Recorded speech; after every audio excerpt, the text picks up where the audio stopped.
What's going on, everybody? Hopefully you're all doing well and having yourselves a very fantastic day. The name, of course, is Jason Joseph. This is Play-by-Play with JJ. In case you are new to the channel, we are on for every single Phillies, Sixers, and Eagles game. We give you the play-by-play. We do it like a radio play-by-play style, but we also love to interact and grow a community and get everybody participating and involved. Hopefully you're all doing well. What's up, Daniel Berry Sports? He says, happy afternoon, everybody. What's up, Katie? And what's going on, Brian Dawkins and Kelly Oubre Jr.? Well, both B-Doc and Oubre are in the chat. What's up, Seth? How you doing, man? My Penguins won in overtime. That's awesome. Congrats, dude. I appreciate you so much for coming on here. Phillies again taking on the Washington Nationals for Game 2 of this two-game set. And Ranger Suarez will be on the mound going up against Jake Irvin. And the last time that Irvin actually pitched against the Phillies, he had a shutout, and he was really in cruise control.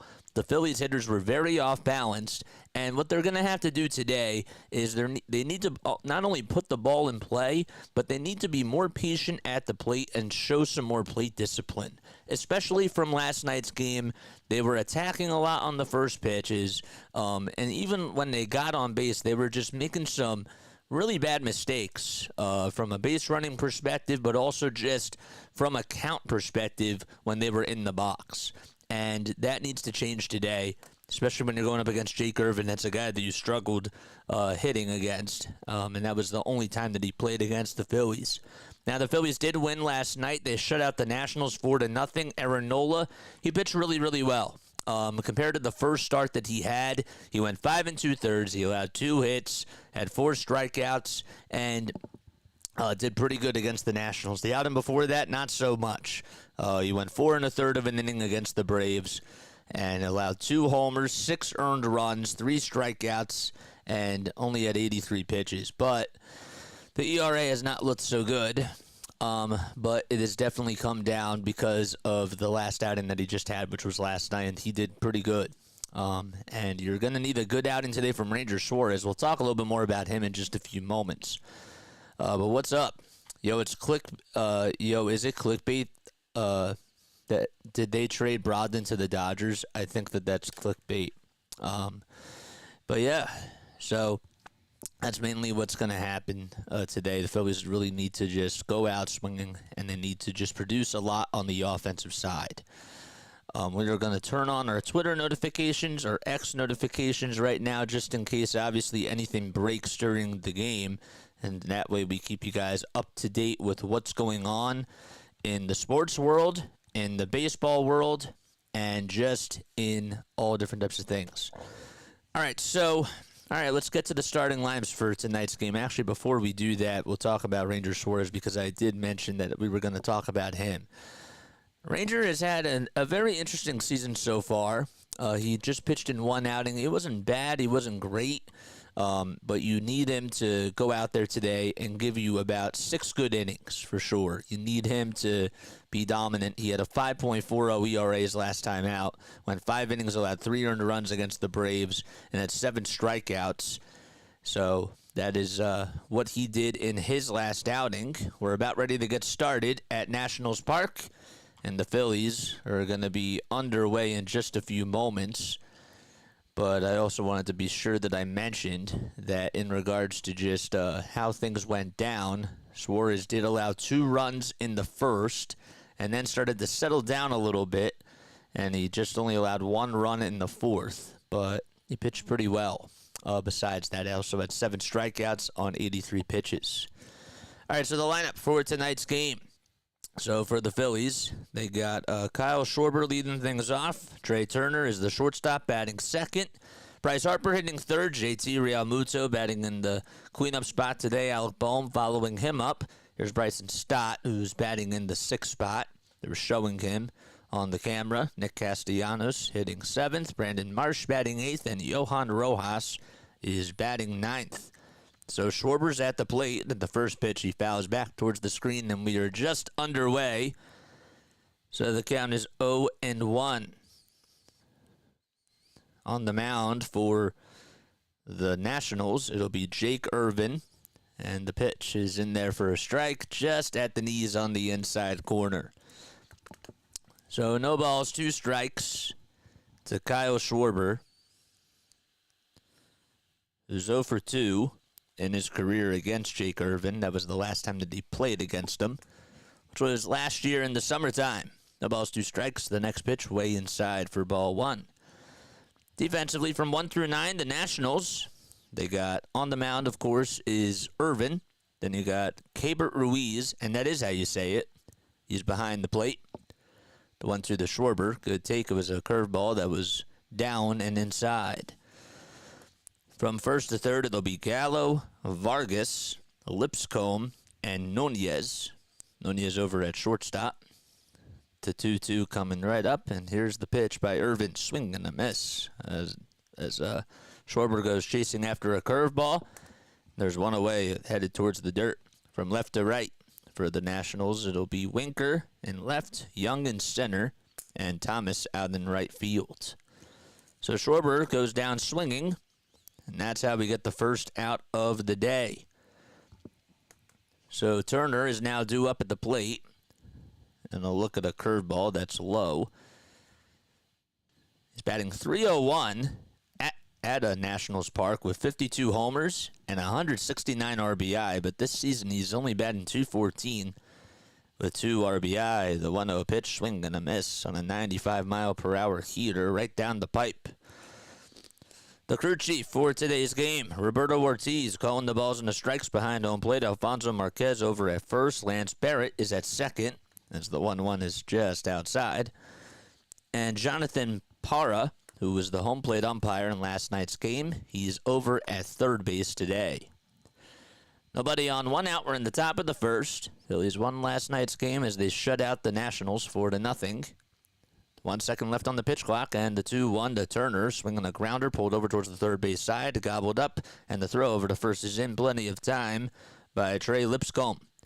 So that's going to go down as a 5-3 ground out. And coming up to bat now is Bryce Harper with 2 up, 2 down. All right. So Harper will step into the box. Base is empty, 2 outs. Harper is 1 hit off of Irvin.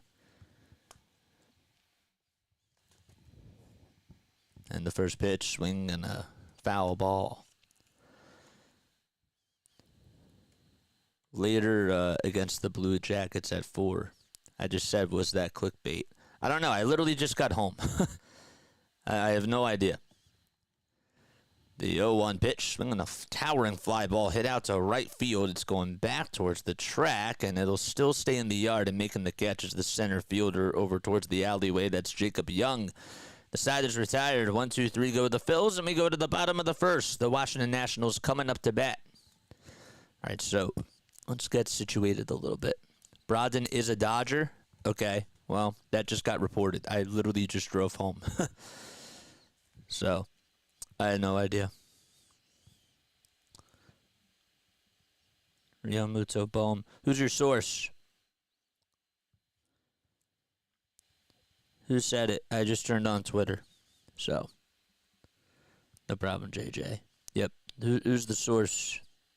Just out of curiosity. All right. So we go to the bottom of the first. God VR 50 or 550. What's up, man? Let's go Phillies, baby. Let's go Phils. Yes, sir. Let's go Philadelphia Phillies. Came over my phone. Yeah, but was I know that it came on your phone, but who tweeted it out? All right, so let's see. So Benani Robles. This was just posted now by Dodgers Daily. So Robles, who's 23, struck out 14.5 batters per 9 in 33 appearances for the Great Lake Loons, which is A-plus ball in 2023. So I guess that's who they got in the deal. All right, so now the Phillies have... all right, so now I see it was an hour ago. The Phillies tweeted out that the Phillies have acquired left-handed pitcher Benoni Robles from the Los Angeles Dodgers in exchange for Connor Brogdon. So he's a lefty. Okay, he went 32 2/3 of an inning last year with a 3.86 ERA and at a 1.16 WHIP. All right, so here we go. We're going to go back to the Nationals leadoff hitters. It'll be Thomas, Meneses, Gallo, Ruiz, and Winker. And then it changes things up a little bit. Ildemaro Vargas will be over at second base as the first pitch is in there for a strike. Then you got Trey Lipscomb over at third. Jacob Young is out in center. And Nasim Nunez is playing in his first major league game for the Nationals. The pitch. It's taken outside, so it's a 1-1 count. Thomas, in his career versus Suarez, is 6 for 19 with a pair of doubles and a pair of RBI as well. The pitch. Fouled back. Thomas hitting .071 on the season. He's behind in the count 1-2. The 1-2 pitch. Curveball that's down and outside. Suarez, now 28 years old, stands at 6'1" and 217 pounds. Next pitch is chopped foul towards the third base dugout. What's up, Clown VR? What's up? What's up, Snooter? What's going on, everybody? Elder Utes here. Wow. Cool. 2 balls, 2 strikes. We're in the bottom of the first inning, and the next pitch by Ranger just missed.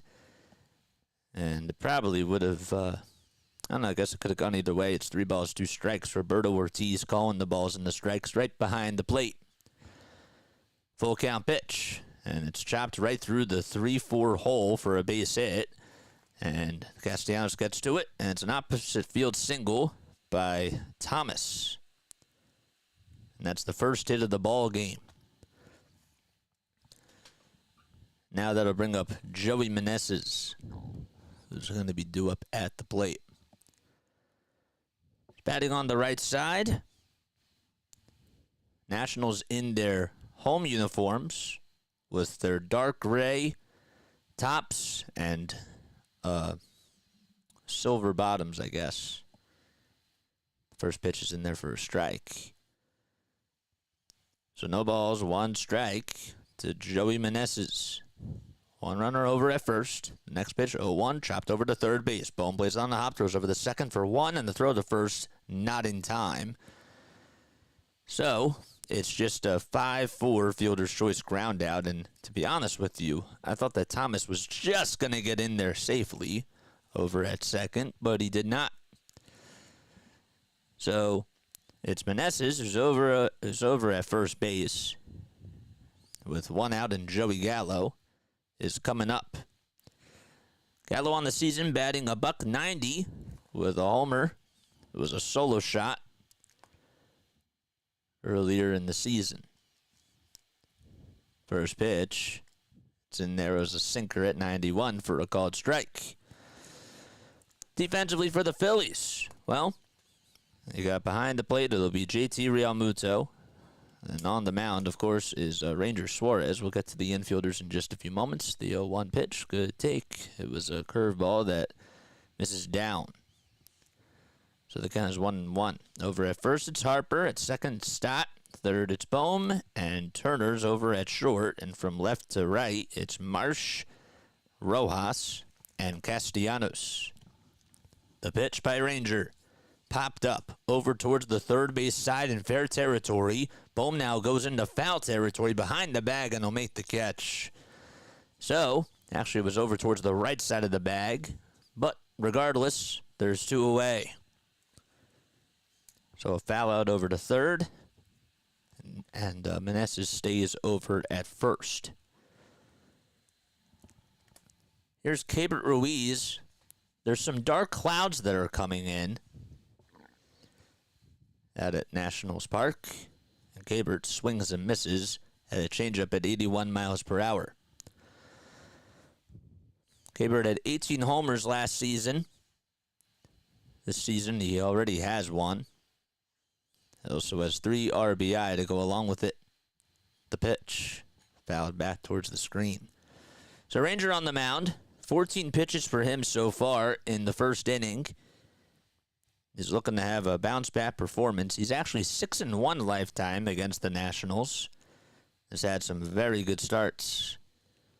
No balls, 2 strikes. Suarez gets set at the letters, kicks, fires the pitch. Check swing. It was a foul tip into the glove for strike 3. And Ranger Suarez is able to get the side retired. Gets his first strikeout, and we go to the top of the second. No runs, 1 hit, 1 man left. And it's still scoreless at Nat Stadium. How do you think Ranger will do today, JJ? I think he'll do well. All right, so I want to talk to you guys. I know that we started a little bit late. I just got home. I apologize about that. But I want to hear from you. I want to hear what your final score predictions are. If you are new to the channel, make sure you guys like, subscribe, and turn on the notification bell icons, and that way you know when I go live. My name, of course, is Jason. I go by JJ on here.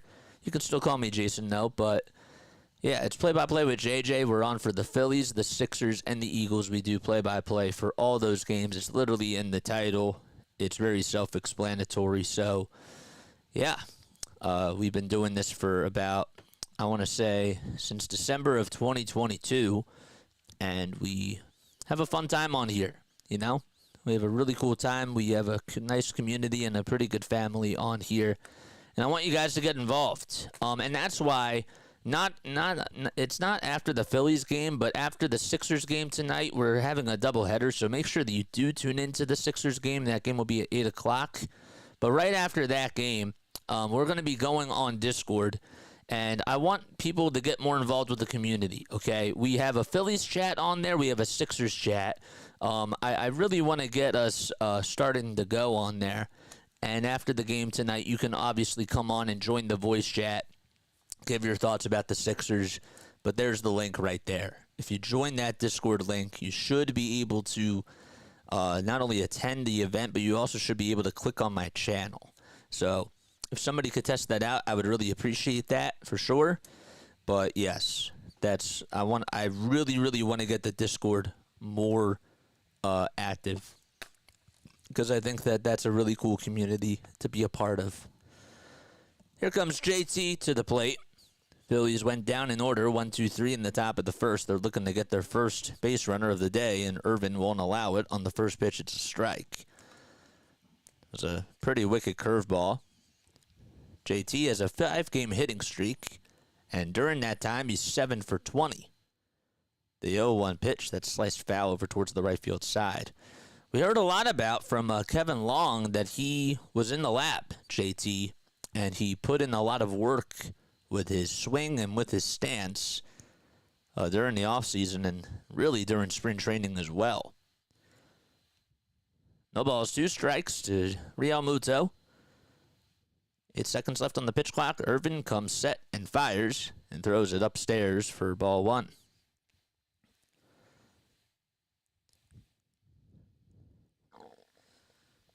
On ball, 2 strikes. And the pitch, chopped foul towards the third base dugout. So Irvin just turned 27 back on February 18th. He's 6'6". He's from Bloomington, Minnesota. The pitch, way inside. And the count is now 2-2. Went to Oklahoma College, made his debut on May 3rd of 2023, and was a 4th-round pick by the Nationals back in 2018. The 2-2, another foul ball towards the left side. Last year he was 3-7, had a 4.61 ERA in 24 games started.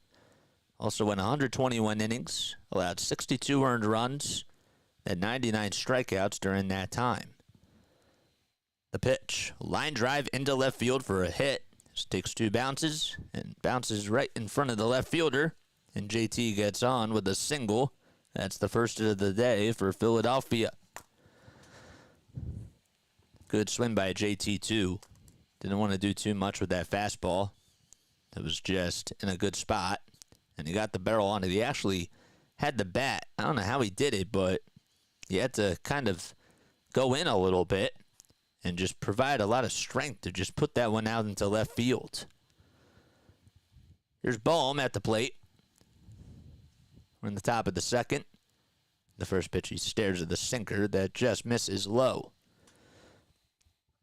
for ball one. Nobody gave their final score predictions. Come on, man. 1 ball, no strikes to Bohm.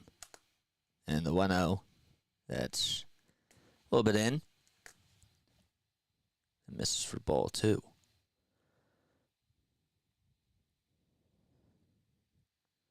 There's Rob Thompson in the Phillies dugout. 2 balls, no strikes. The pitch. It's on the outside corner for a called strike. Bohm did have a base hit in last night's game, and he also scored a run. He's had a hit in 3 of his last 5 games. The pitch. Again, it's in there for a strike. All afraid. I'll say Fortitude Nats. Sorry. You're good. 2 balls, 2 strikes. Irvin comes set and delivers. Throws it downstairs. Elder Ute says 3-2 Phillies. Okay. I'm gonna go with 6-2 Phillies. 6-2 today. I think we got some runs. The payoff pitch coming up. Runner over at first. Throwback. Not in time. As JT dives back in there safely. Now, JT did have some problems on the bases yesterday. And he's not the only one who's had problems on the bases just getting caught into a rundown, but it's something that you do have to keep in mind when you're watching the Phillies on the base pads.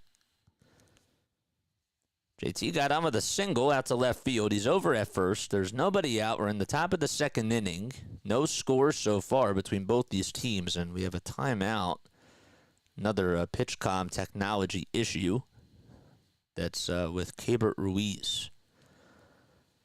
So the Nationals, as I mentioned, they're in their dark gray tops, and then they're in their white bottoms with the gray socks going up above the pant legs. White letters and white numbers on both the front and the back. 3 balls, 2 strikes, and the payoff pitch. Line drive into right center field, and it's going to drop in for a hit. It gets past the right fielder. It's going to go all the way towards the wall. JT rounding third. He'll come in to score. Thomas has to go back to the track. Bohm's thinking about going for 3, and he'll stop over at third standing. Well, it's an RBI base hit for Alec Bohm, and he's over at third base, and the Phillies have a 1-0 lead against the Nationals. I think that just went under Thomas's glove. He didn't know if he should slide for the ball over towards his left side and just was double thinking, if you will, and it just got by him. Good piece of hitting, though, by Bohm. The Phillies do lead it 1-0. Here's Stott, who looks at a curveball that's inside and just a hair down low. So the count is 1-0.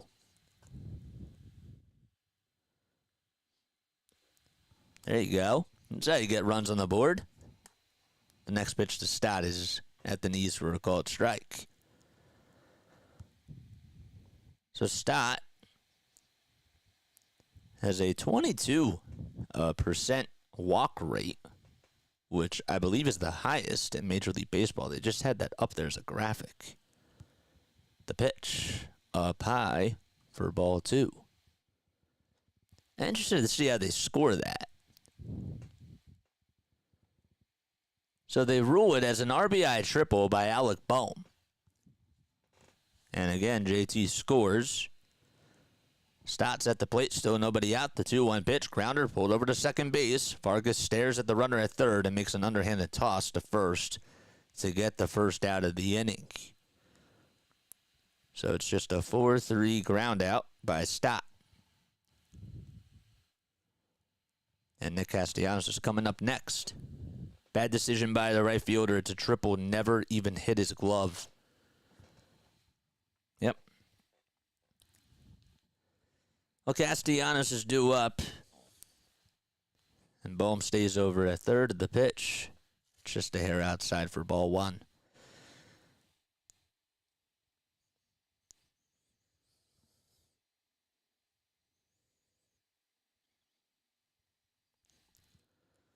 1 ball, no strikes. The wind picking up just a little bit, and the pitch is just fouled off the left knee of Castellanos, and the count is even at 1 apiece. You need Castellanos to get things going now. He's a guy that's hitting just 125 on the season. And it would just be really nice to see him try to get into a little groove. The pitch to Castellanos, it sails outside. It was a curveball at 82 miles per hour.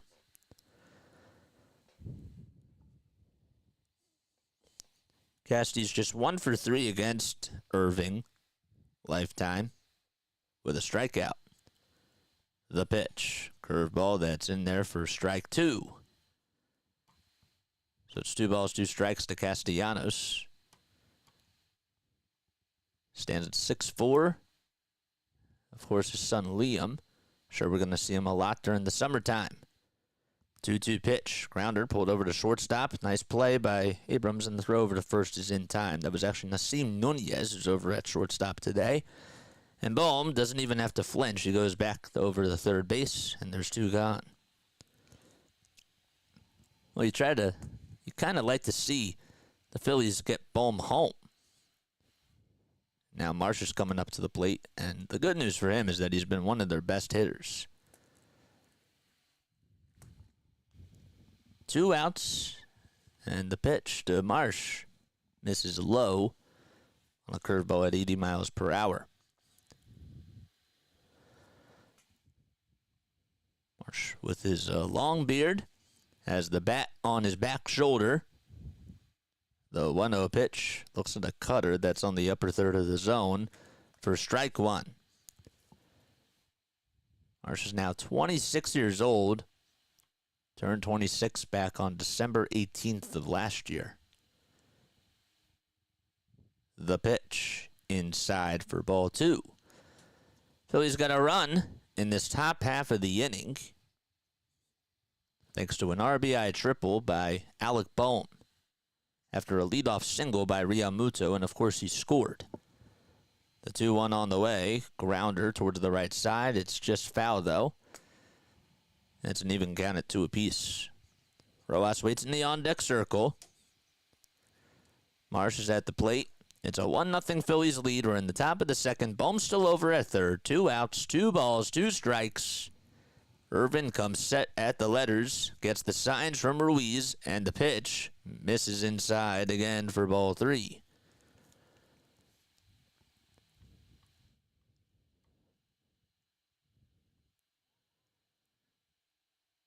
Marsh had a 3-game hitting streak that was broken last night, but he still has a 4-game on-base streak.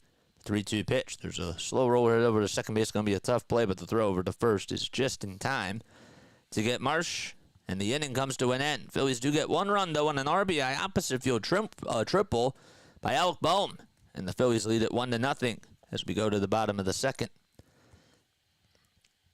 All right. What's up, Snooter?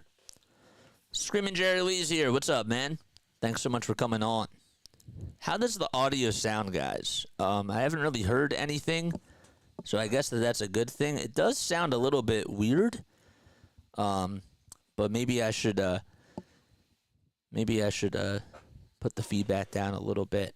At least that they got a run, but yeah, you wanted to see them score a little bit more. But yeah, let me know how everybody's doing down below.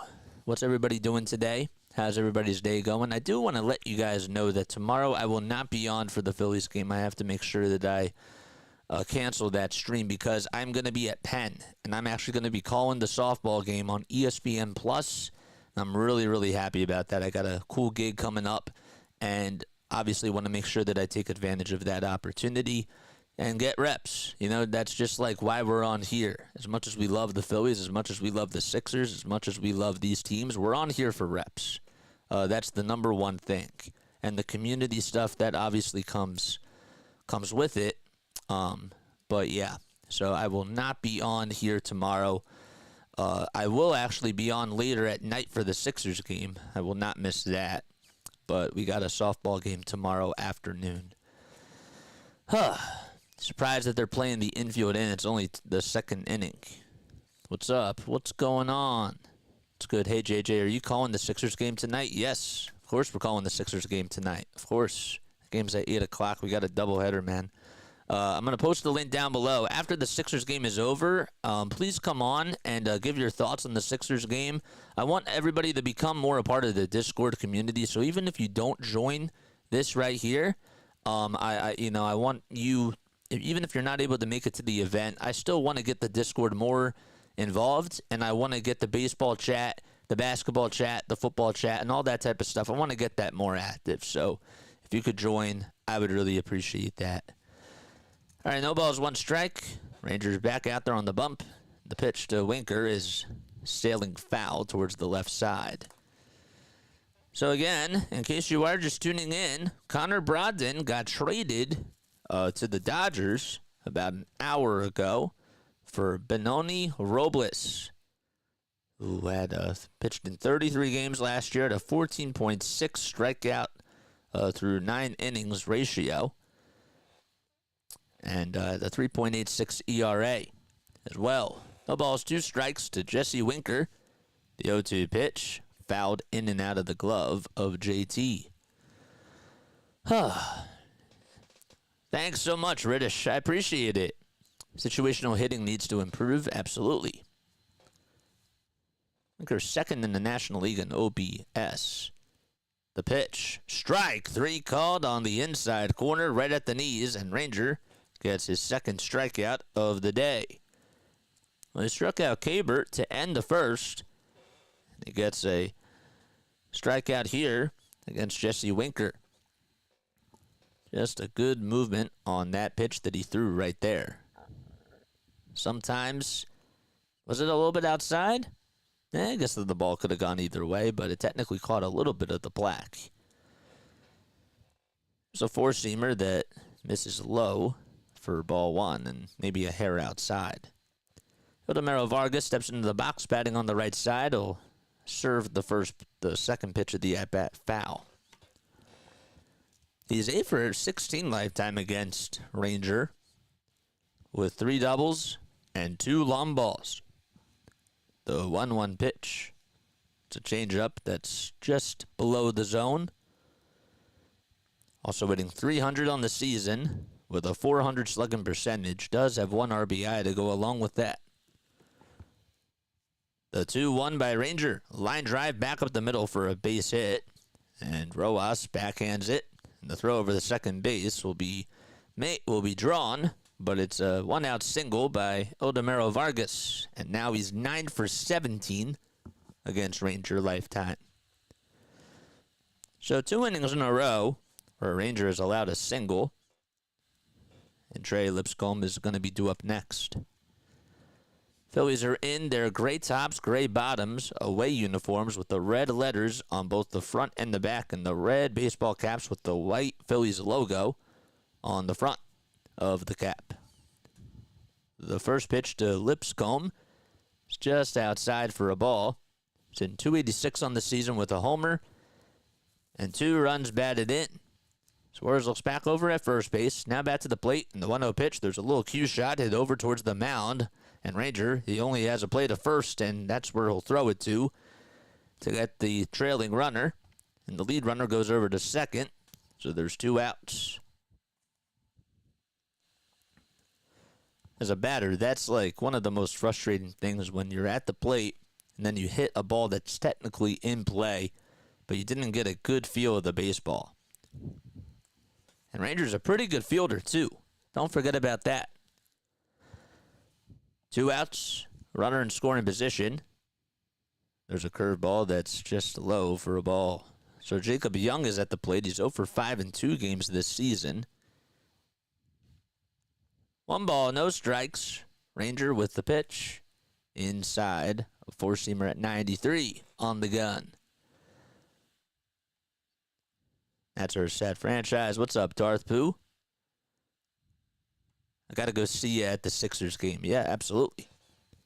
You got to go. See you at the Sixers game. Yes. All right, I'll see you later, man.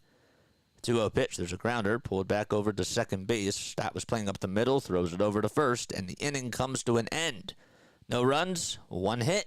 1 man left. We head to the top of the third. Phillies lead it 1-0 at Nationals Park.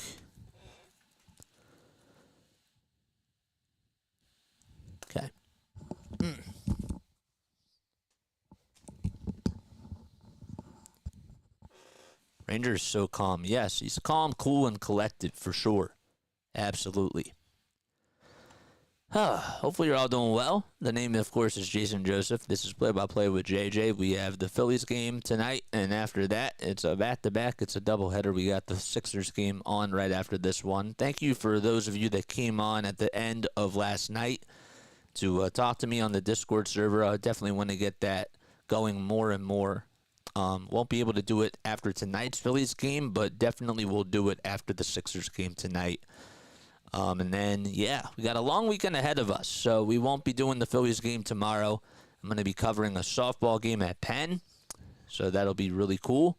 It'll be the first time that I'm back in person calling a game, and that'll be really awesome. And then we'll be on tomorrow night for the Sixers game. So they play against the Spurs at 7 o'clock p.m. Eastern Time. And then Monday we got the Phillies again, so it's never ending, just getting reps after reps after reps. And still producing content for you guys for sure. So more final score predictions. I want to hear what you guys think down below in regards to what you guys think the final score will be. I heard that Mike said, I think he said 4-2. I said 6-2. And he said 4-2 Nationals, I want to say. I think that's what it was. I don't like Discord. Well, that's the only way we're doing it. It doesn't matter if you like it or not. So, that's just how it goes, my guy. You either join it if you want to give your takes or not. What about the Final Four in WrestleMania? I can't do everything, my guy. First pitch is in there for a strike to Johan Rojas. But yeah, I know that you're joking. No balls, one strike. Jake Irvin had 40 pitches. 39 really in the first 2 innings. He'll get set, the letters, kick, deal. And the 0-1 to Rojas. It's going to be fouled over towards the right field side, and Thomas will give chase, but it goes out of play. 5-1 is your final score. Darth Pooh says that he'll be at WrestleMania tomorrow. And Ranger, we trust. I like that. 0-2. And Irvin with the pitch. High and above the zone for a ball. Time is at 4:38 p.m. Eastern Time. We had a 4:05 first pitch, so we're just about 33 minutes into this game. It's pretty cool out at D.C. The 1-2 on the way, swinging a foul tip into the glove for strike 3, and Rojas strikes out. So Yohan, still trying to get his first hit of the series. Let me go back to the top of the order. Kyle Schwarber will now step into the box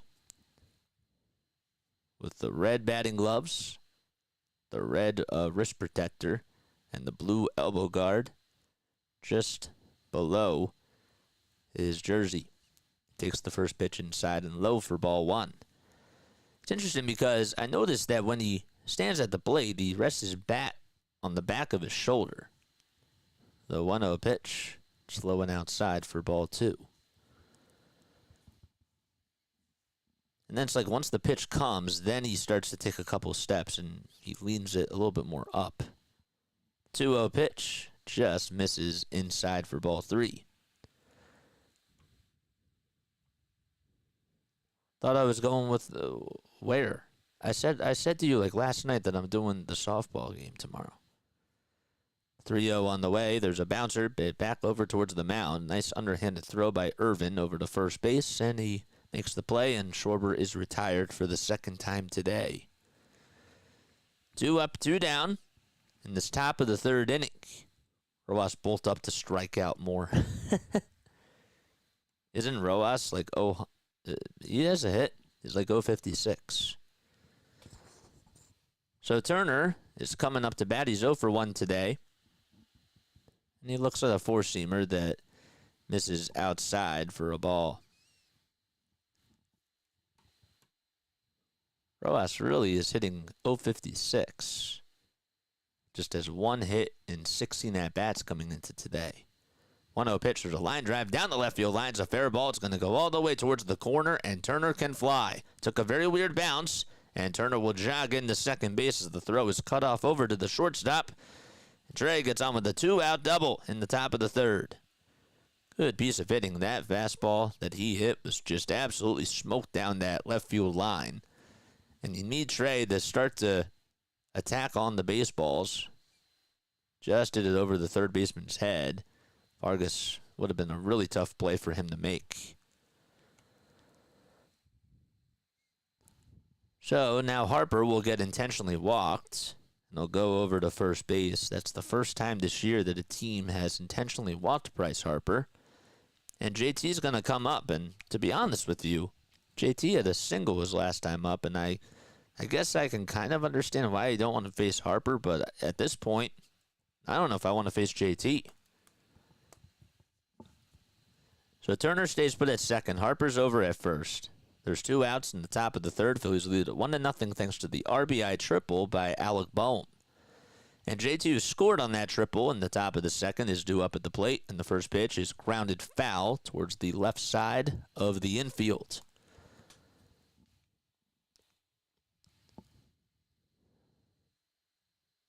I was going to say something, and then, of course, I forgot what it was. Turner leads off over at second. Irvin looks at his catcher. Now bat to second. And bat to the plate again. The 0-1 delivery curveball. That's at the knees for strike 2. Pretty good pitch there to JT. Even though he was taken all the way. JT's 33 years old. Had a birthday on March 18th. The 0-2 pitch, swinging the towering fly ball, hit out to left field. It's deep, it's going, and it is gone! That's a 3-run blast by JT Realmuto, and he makes the pitcher pay with a 3-run bomb. That one went into the bullpen, and it went about 390 feet. That is awesome. Get some high fives in the dugout. And there was an 0-2 pitch, too. A hanging breaking ball that JT just barreled up perfectly.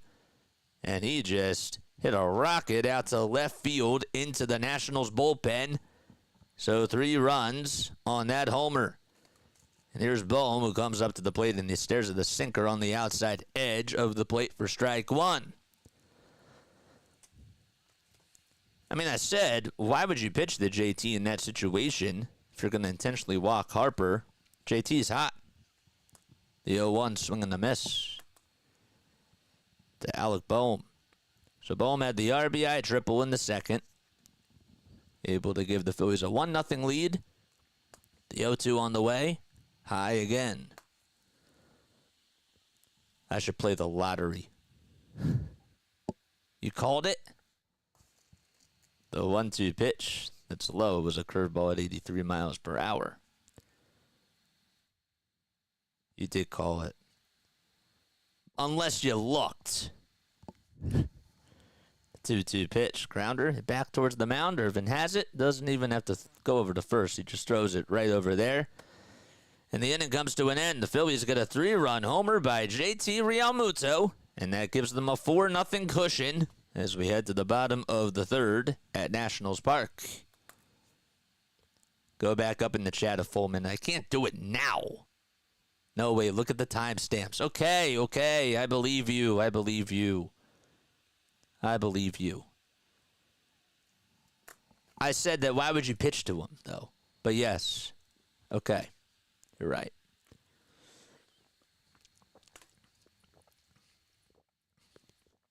This is what I like to see, says Katie. If you like to see Phillies games, if you like to listen to Phillies games, that's what we do on here, man. We do Phillies and Sixers games. Doesn't sound like you do believe me. I do believe you. I'm sorry, I have some karma because I called that the Chiefs were gonna win in the playoffs that they were going to beat the Ravens, and I predicted the final score correctly.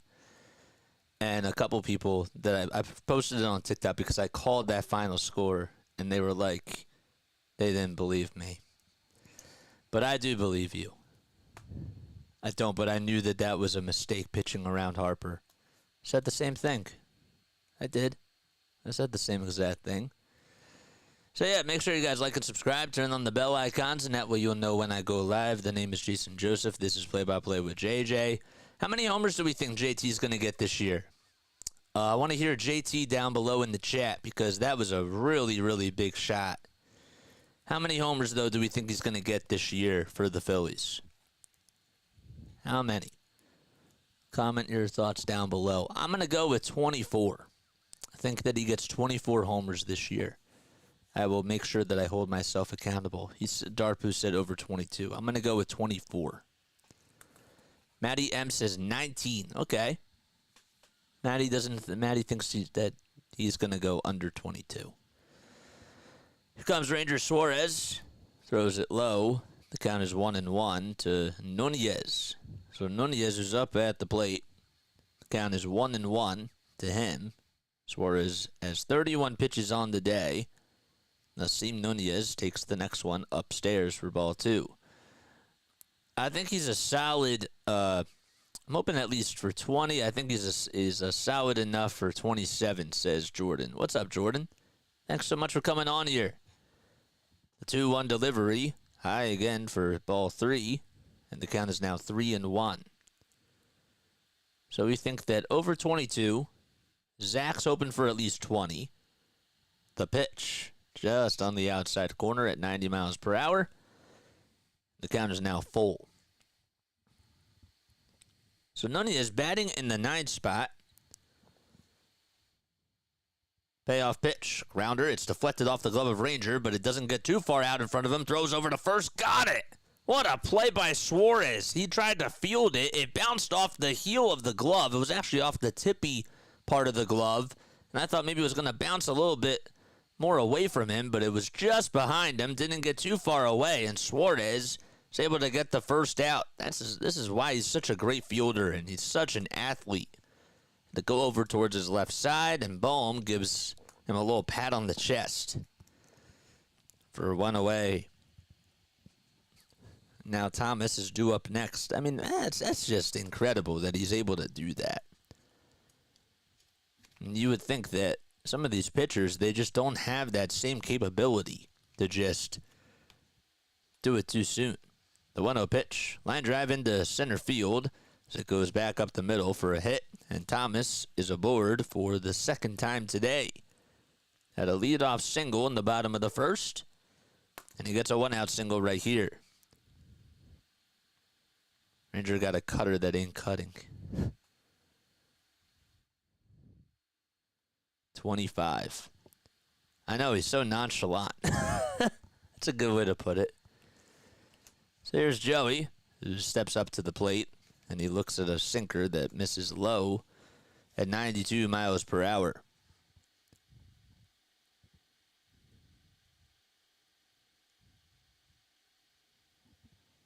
One ball, no strikes. Joey hit 275 last year with 89 RBI. The runner goes. The 1-0 pitch is in there for a strike throw over the second base to try to get the runner. Not in time. JT actually threw it from his knees. Didn't even get into a standing position. There was really not a chance that he was going to be able to catch Thomas over at first. Thomas gets on with a stolen base. Over at second, he singled and then swipes second. 1 out in the bottom of the third. The 1-1 pitch, swing and a miss. And it's a 1-2 count. So the Phillies, they got a run in the top of the second inning on an RBI triple by Alec Boehm. Then they got an extra 3 runs in the top of the third on a 3-run homer by JT Realmuto. 1 ball, 2 strikes. Ranger looks back at second and back to the plate again. The 1-2 pitch. He rung him up. Just threw it over on the upper third of the zone. And there's the second strikeout of the day. It's actually the third strikeout, I beg your pardon, but it's a backwards K to Joey Meneses. Nice pitch. 91 miles per hour was a sinker. Had some good movement, too. Here's the first pitch to Gallo as he slices this one out to right field. It's a bomb, and it goes out of the yard. That fastball was right down the meat of the plate, and Joey Gallo, the power hitter, just hit his 200th career home run on that pitch. Crazy. As he rounds home plate, gives his teammates some high fives, including Thomas. And it's now a 4-2 ball game. Ranger just threw a fastball, and Joey, that's just what he does. He crushes a lot of fastballs. You give one to him, and he'll just hit one out of the yard. Comes the first pitch in this at-bat to Keibert Ruiz, and he swings and misses through that curveball. And again, that is his 200th homer of his career. He's been in the league for 9 years now. The pitch on the outside corner for a strike. So Keibert struck out in the first. And the 0-2 pitch fouled back towards the screen again. Dude really thought that was a ball. Phils need these games to stay above water, says Shizzy. What's going on? Or is he mad at himself? Who's mad at himself? Ranger? The 0-2. Up high again, and just a little bit inside for ball one. Yep, I explained it. The 1-2 on the way. Another foul ball and a curveball at 76 miles per hour. So it's 4-2. We're in the bottom of the third. The Phillies had a 3-run homer by JT in the top of the third. And then Joey Gallo just got two back on a 2-run bomb out to right center. 1-2 on the way. Grounder rolled over to shortstop. Turner has it, flips it over to first, and the inning is over. So Ranger allows a 2-run homer to Joey Gallo. We head to the top of the fourth. Phillies lead at 4-2. Is this the final score, 4-2? What's this? Is this the final score, 4-2, or will there be more runs scored? I said 6-2 is my final score prediction. So you can comment what yours are down below. Would love to hear what you have to say. All right. How many people do we have on here? I should be able to tell. We got 44 people listening. The name is Jason Joseph, and this, of course, is Play-by-Play with JJ. If you are on here, okay, you're either an MLB freak or you're a Philly freak, and that's with a capital P and a capital H. If you're a Philly freak, you've come to the right place. If you're an MLB freak, you've also come to the right place. Hit the thumbs up button. Hit the subscribe button. We're on for every single Phillies, Sixers, and Eagles game. We really try not to miss a game, guys. And if you could subscribe to the channel, we're on the road to 2,000. I would really, really appreciate that. You can also donate down below via Super Chat if you would like to as well. We put in a lot of hard work on here, and any sort of contribution to the channel is an absolute plus. So 6-2 is LaRue's final score prediction. Okay. Oh wait, 5-2. You said. Sorry. I don't know why I said 6-2. What else do we got? We got Purdue on at 6:09, taking on NCSU. That should be a fun one. And, of course, Alabama taking on UConn. That'll be a great game, too, at 8:49 p.m. Eastern Time. And if you just subscribe to my channel, comment who you are down below. This is the end of the third inning. Yep, we're going to the top of the fourth. I think I said that. So, stats coming up. Phillies lead at 4-2. We're in the top of the fourth inning. And Stott versus Irvin. Who will win this battle? The first pitch, it's a little bit high, but it's just in there for a strike, according to Roberto Ortiz. Stott did ground out in the second. Has a .227 average on the season so far. And he misses, or the next pitch is missed for ball one. Stott started off the season hot last year. And actually ended up having one of the longest hitting streaks in Phillies history. The 1-1, there's a grounder played over by the first baseman, and the flip over towards the pitcher who covers the bag is just in time. It was an underhanded flip. That's not an easy play by Joey Gallo. Gallo had to go over towards the ball, over towards the right side of the base, and then covering first, of course, was Irvin. One away, and now Castellanos is coming up to bat. There's Castellanos, and he swings at that one. It's out to center field, not that deep, though. Pretty shallow, and coming in to make the catch is the center fielder, Jacob Young. So there's 2 away. You're a Huskies fan? What a game that was last night between Caitlin Clark and Paige Beckers. That was a lot of fun. I still wish, personally, that I could have seen...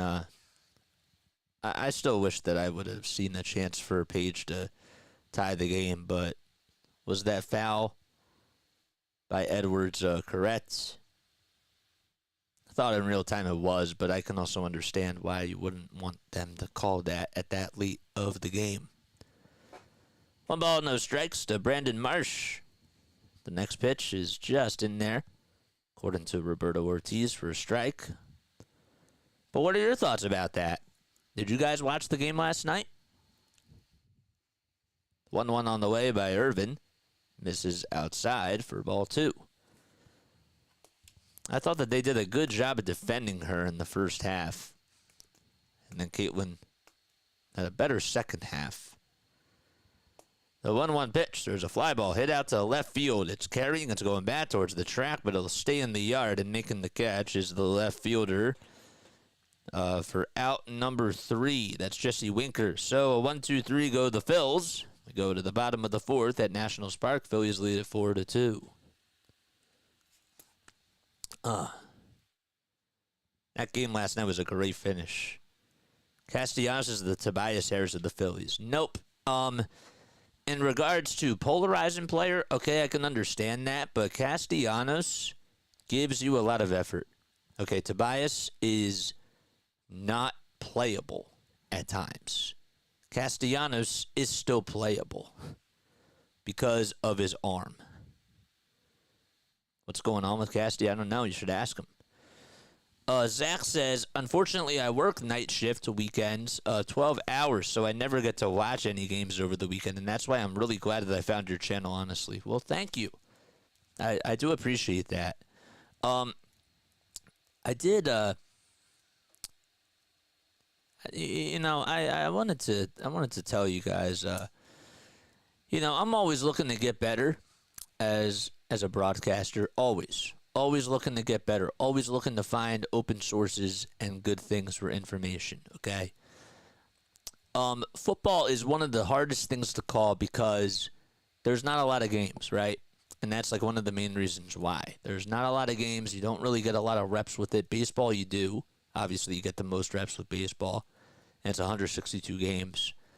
But MLB at bat has been such a big blessing because it's cool because I can watch like archived games or like listen to archived games from even yesterday, with the games and stuff. But do you guys know like if NFL or like if any of the other teams, like if there's like, I know that there's some games like on YouTube where you can get like the games like that are Super Bowls and whatever. But if you know of like any other either play-by-play content creators on YouTube or just other outlets of being able to listen to like games that were recorded from last year, I would really appreciate that. The 0-1 grounder hit back up the middle. Stott gloves it low, throws over to first, and it's in time. And there's 1 out.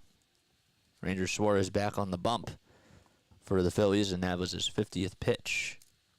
So Winker is retired.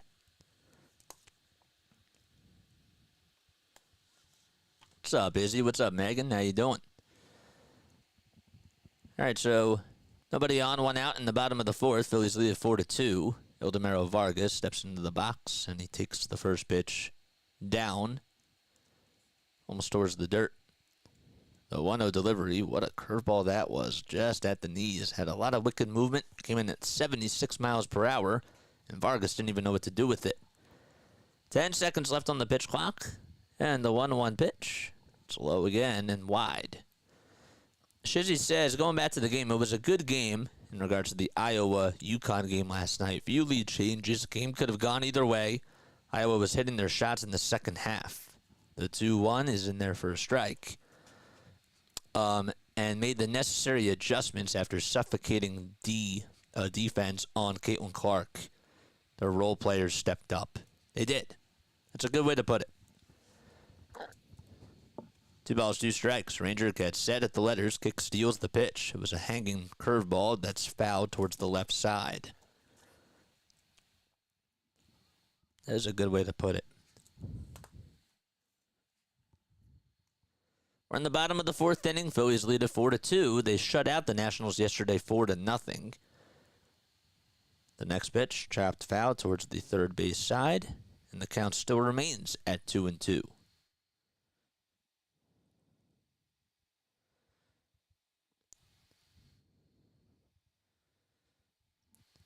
Two balls, 2 strikes, and the pitch. Curveball that's wide again for ball 3. It's 55 degrees out in D.C. It's pretty cloudy. Winds are blowing at 16 miles per hour, and the humidity is at 40%. 3-2 on the way, and Vargas lost his bat. He swung at it, but it's fouled off.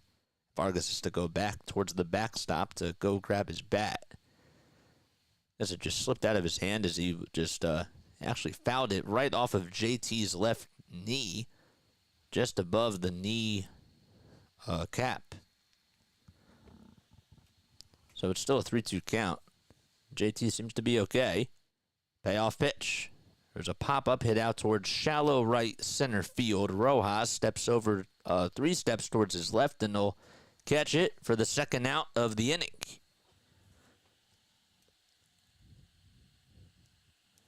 Now Trey Lipscomb is coming up to bat. Well, we have 3 streaks going on in Major League Baseball in regards to wins and losses. Red Sox are on a 5-game winning streak. The Cubs are also on a 5-game winning streak.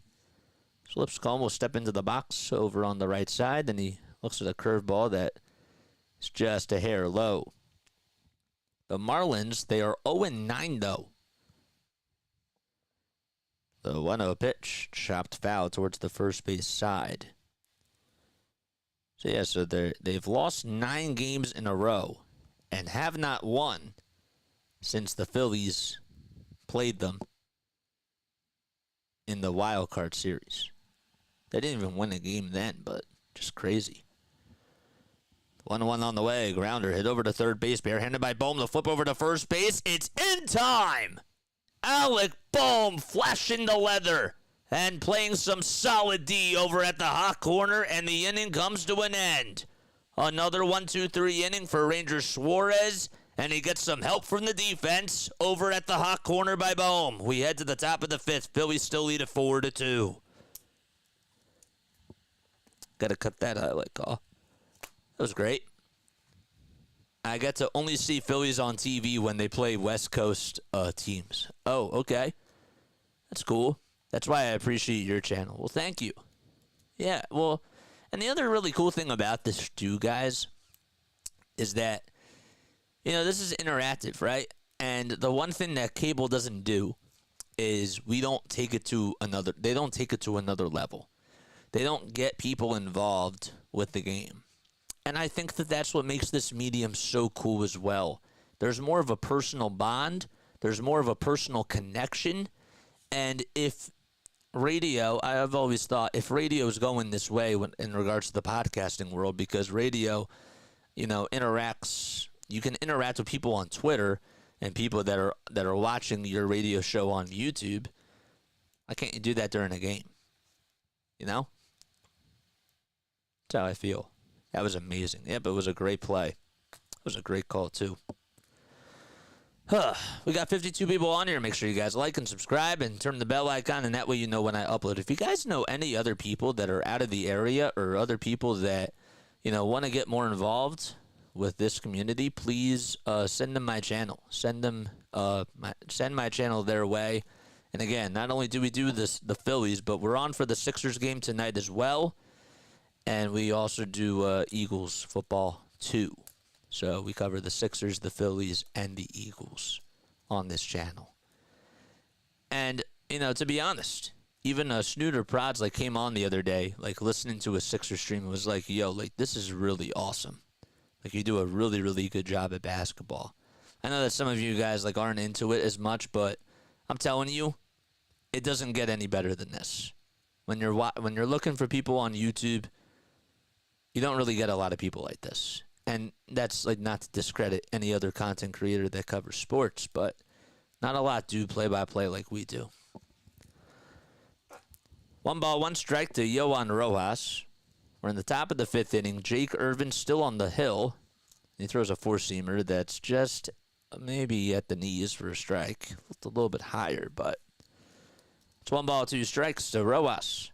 Just his one hit on the season and 16 at-bats coming into today. The 1-2 pitch, there's a fly ball out to right field. Not that deep. Thomas doesn't even have to move, and he'll make the easy catch, and 1 out is recorded. So Rojas now 0 for 2 today. As we go back to the lineup card. Cannot wait to see the City Connects in action next Friday. I think that they look awesome. That's cool. I'm not as big of a fan of them, but I need to see them on and see them in different types of weather before I make a full judgment. Here's a cutter that Schwarber takes just on the inside corner of the strike zone for a strike. Irvin not wasting any time, 70 pitches in 4 1/3 of an inning, and he throws the next one low. And it's an even count at 1 apiece. Kyle struck out and also grounded out today. Struck out in the first and grounded out to the pitcher in the third. The 1-1, he went. It was a check swing, but could not hold his horses. So it's 1-2 strikes. 1 out in the top of the 5th inning. Irvin gets the signs from his catcher and throws the next one way inside at 94 miles per hour. What's up, Jordan? Thanks so much for coming on here. I think I said hi to you before, but I'll say hi to you again, my guy. 2-2 strikes. Irvin gets set just above the letters, kicks, fires, and he swung on and missed Schwarber. It was a check swing. He was guessing, and the pitch was a little bit up high. But Schwarber has gone down swinging for the second time today, and there's 2 up, 2 down. Keep up the good work, man. Unfortunately, I can't watch most games due to work, so as long as you keep streaming, I'll be listening. That sounds good, man. That sounds great. Here's Trey Turner, who looks at the four-seamer just on the corner for a strike. Those City Connect stats are nice, but the font on the jersey could have been a little better.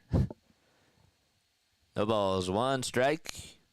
And there's a curveball that was actually really in the zone, but it's called a ball by Roberto Ortiz.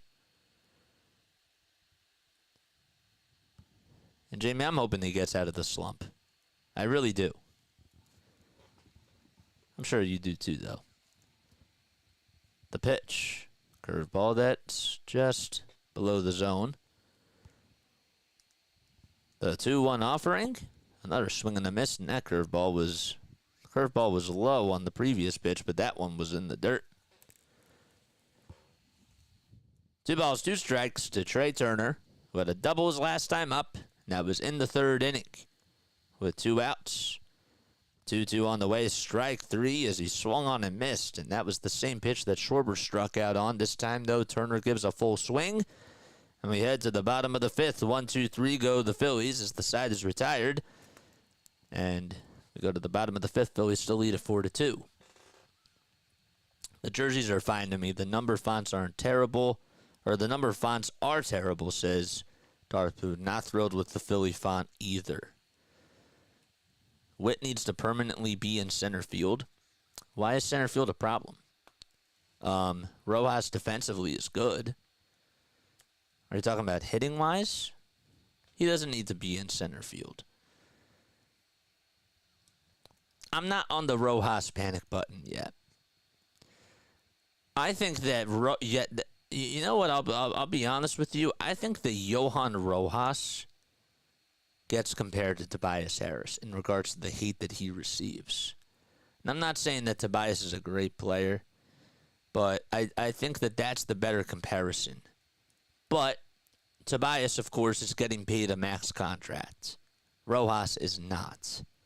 But in regards to him hurting the team, that is probably the best comparison I can make in regards to what the fans believe. Do I believe that? I'm not fully there yet. I think he's been hurting the team now, but I also think that the 1 through 6 hitters for the Phillies have not been consistent. Some of the guys individually are doing well, but they're not getting enough run production. But what say you? Do you think that Johan Rojas should be compared to Tobias Harris? Just thought about that. All right, so we go to the bottom of the 5th. Phillies lead at 4-2. In case you are just tuning in, the Phillies had an RBI triple by Alec Bohm in the top of the 2nd. That was followed up by a 3-run homer in the top of the 3rd by JT Realmuto. And Joey Gallo hit a 2-run shot in the bottom of the 3rd off of Ranger Suarez, who's out there for his 5th inning of work and throws a strike just at the knees. It's a young 8-9-1 coming up for the Nationals in this bottom of the 5th. It's Jacob Young up at the plate batting on the right side. The 0-1 pitch is a fly ball hit out to center field. Rojas backs up towards the track, got a good read on it, and will make the catch. Ranger takes a quick sigh of relief. Cheers from Buffalo, New York. What's up, Cousin David? As for the jerseys, they suck. I'm not a fan. Yeah. I need to see them on in order to make a full judgment. 1 out in the bottom of the 5th, and here's the pitch. It's grounded over to shortstop, bobbled by Turner, but throws over to first, and it's not in time. Nunez has a lot of speed, and Trey Turner gets charged with an E6 there, and you think that's just a routine ground ball. Just could not come up with it. And aboard over at first base is Nunez.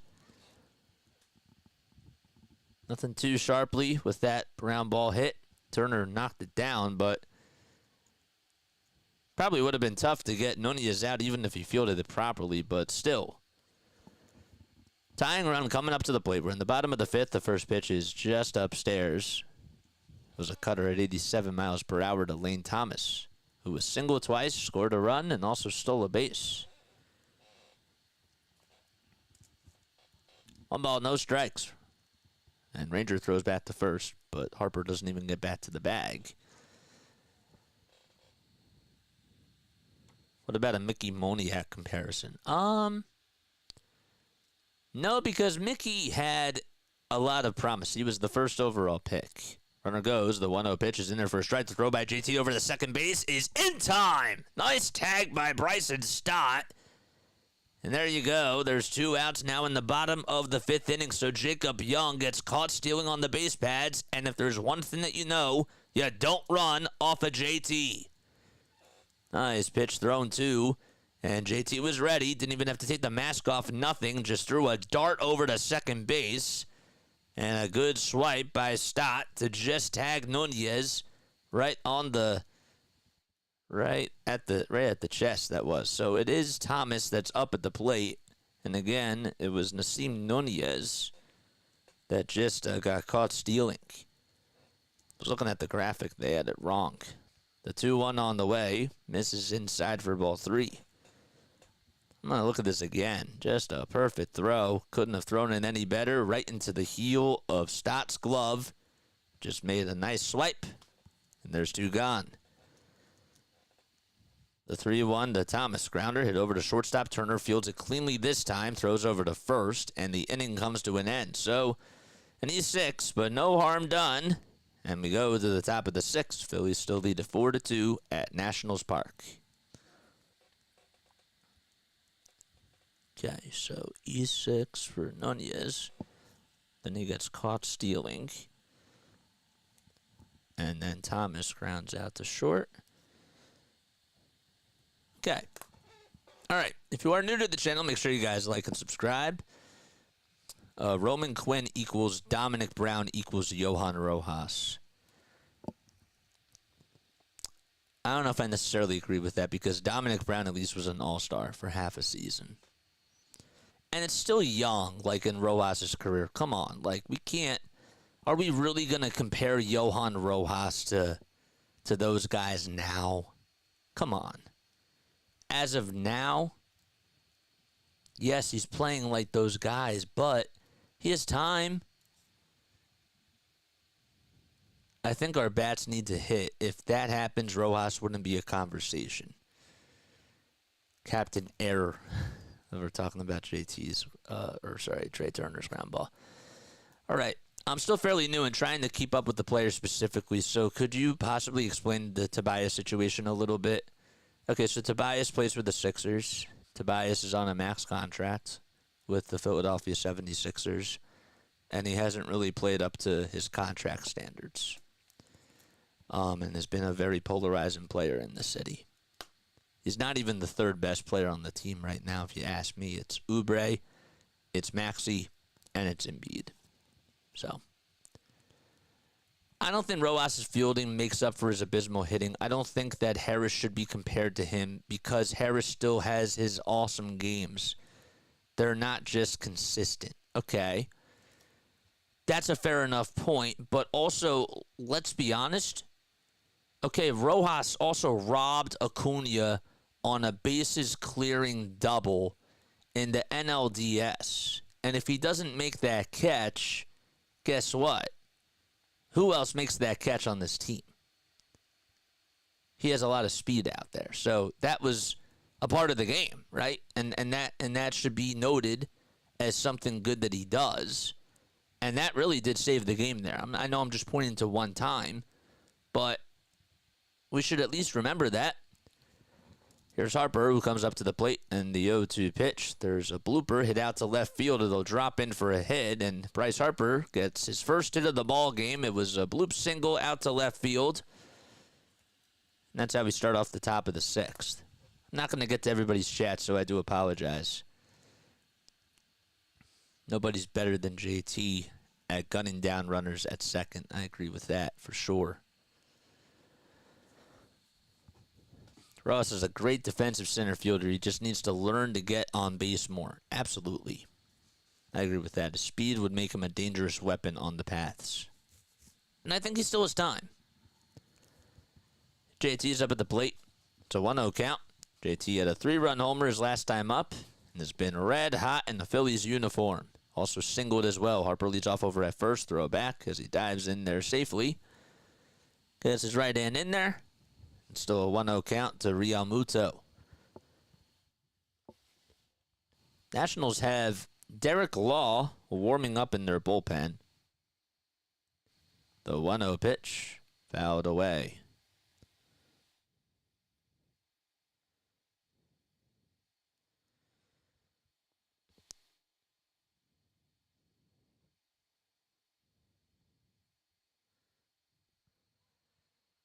One ball, one strike. 3 seconds left on the pitch clock. The next pitch to JT, swing and a miss. It was a sinker that was just a hair inside at 92 miles per hour over on the upper third of the zone. JT lifetime against the Nationals in .275 with 18 homers coming into today and 77 RBI. 85 pitches for Irvin. He's allowed 4 earned runs, has 4 strikeouts, and 5 hits allowed, and only 1 walk. The 1-2. Grounder hit over to third base. This could be 2. The flip over the second. There's 1. The throw back to first. Not in time. JT just beat it out. Would have been an around the horn double play. Harper is out at second, though, as he'll go back to the dugout.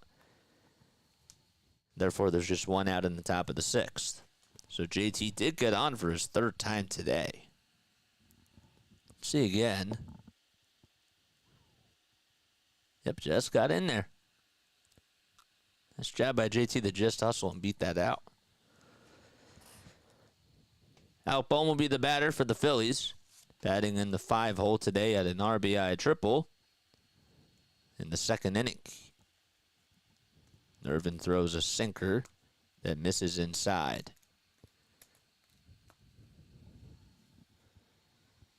1 ball, no strikes. 1 out in the top of the 6th inning, and the pitch. It's in there for a strike at 90 miles per hour. Do I have any info as to who the Phillies got in the Dodgers trade for Connor Brogdon? I do. Benoni Robles. 1 ball, 1 strike. Irvin gets set at the letters, kicks, fires, and throws a strike at the knees at 92 miles per hour. Benoni Robles, he's a left-handed pitcher, played for the Great Lake Loons, which was A-plus ball in 2023. Big power pitcher. The 1-2 on the way, sliced foul towards the right field side, and that one goes out of play. How old is Benoni? Well, I'll look that up for you right now. Because I honestly don't know. I know he's 6'4". I know that he's like 180-some pounds, 185. He's only 23. Next pitch is fouled off by Bohm. We're in the top of the 6th. Phillies lead at 4-2. In Washington, D.C., Irvin now with 91 pitches. I don't think he's going to last too much longer. Law's still warming up in their pen. 2-2 to Bohm. Over at first base is Real Muto with 1 out. 2-2 on the way. Just misses. Good eye by Bohm. Good news for the Phillies. Spencer Strider likely out for the season. That's not how you look at it. Feel bad for Strider, man. Throw back over to first. Not in time.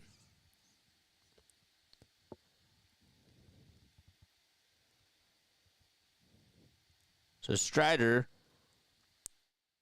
was supposed to undergo an MRI on his right elbow last night. 3-2 pitch, swing and a miss, and the throw over the second base to try to get JT is in time, so it's a strike him out, throw him out, double play. That's what ends the 6th inning. So, no runs, 1 hit, and 1 man left. We head to the top of the 7th. Phillies up 4-2 in D.C.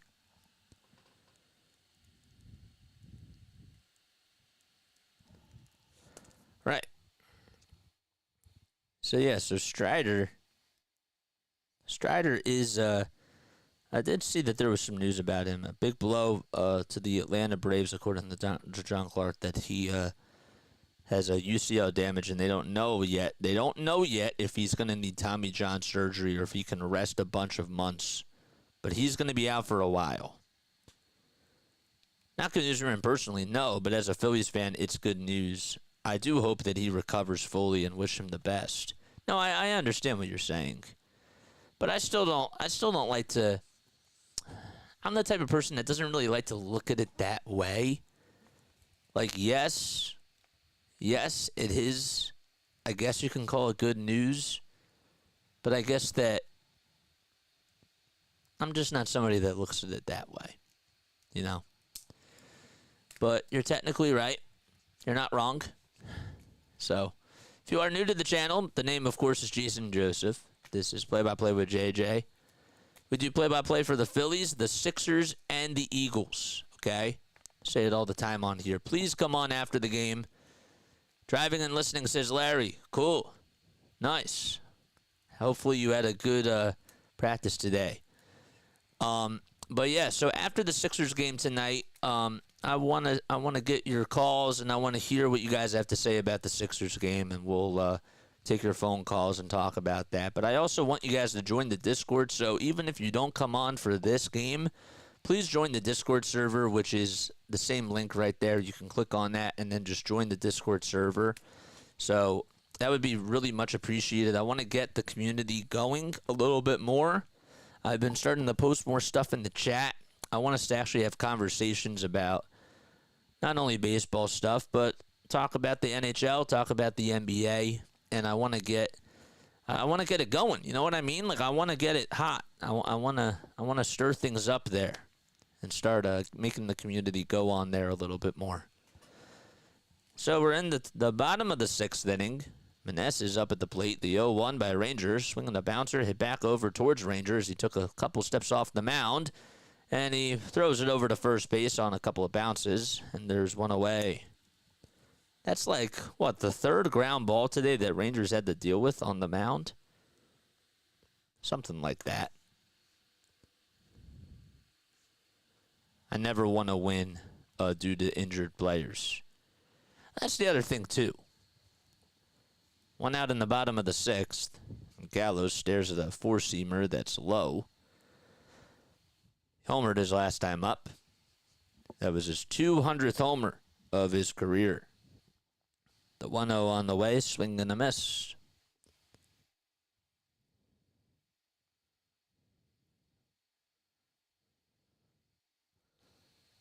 The pitch, fouled back towards the screen.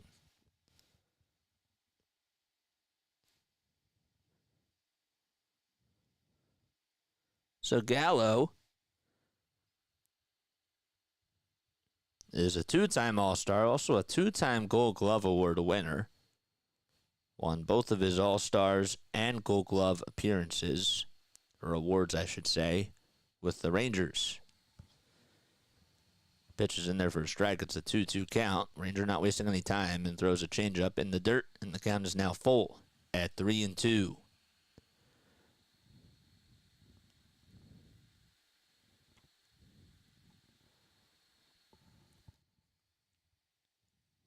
Gallo was selected in the first round of the 2012 draft, and he made his MLB debut with the Rangers in 2015. The 3-2 on the way, swing and a miss. And Gallo goes down swinging for the first time today, and there's two gone in the bottom of the sixth.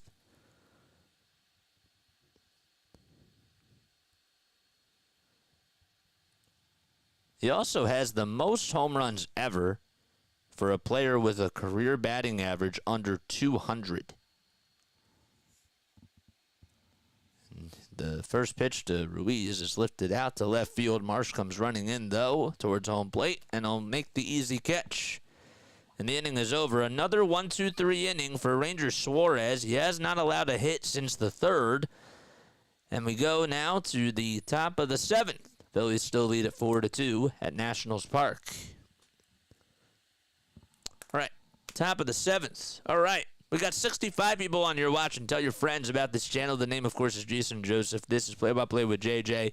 Hit the subscribe button and turn on the bell icons. And if you want to donate down below, you're absolutely more than welcome to do so. Give a super chat. That'd be so, so awesome. But yeah, Gideon, did I answer your question about Brogdon? I hope that you were listening, because I think I did answer your question about that. I think we're going to take a quick step off. Yep. All right. I will be right back in literally 30 seconds, okay? I will see you very, very soon. And yeah, I'll see you soon.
What's going on, everybody? Hopefully you're all doing well and having yourselves a very fantastic Saturday afternoon. Be sure that you tune in after the game tonight, because we're going on for the Sixers at 8 o'clock p.m. Eastern Time. I hope to see you all there, and I hope that you guys will join me for that. And after the Sixers game, we'll take your calls, and we'll talk about Embiid, and we'll talk about how they do against the Memphis Grizzlies tonight. We're in the top of the seventh inning. Bryson Stott stares at a cutter that's on the upper third of the zone over the plate. And it's an 0-1 count. We're off to the seventh inning. Derek Law on the mound. and Stott will foul the next pitch off. So Stott is facing Derek Law, who in 3 games this season has a 1.93 earned run average, 2 Ks, and about just less than 5 innings, 4 2/3 to be exact. The 0-2 is sliced foul towards the left field side. Law is facing Stott right here. Stott's 0 for 2 with a pair of groundouts. The 0-2 on the way. Check swing. Did he go? They say no over at third base.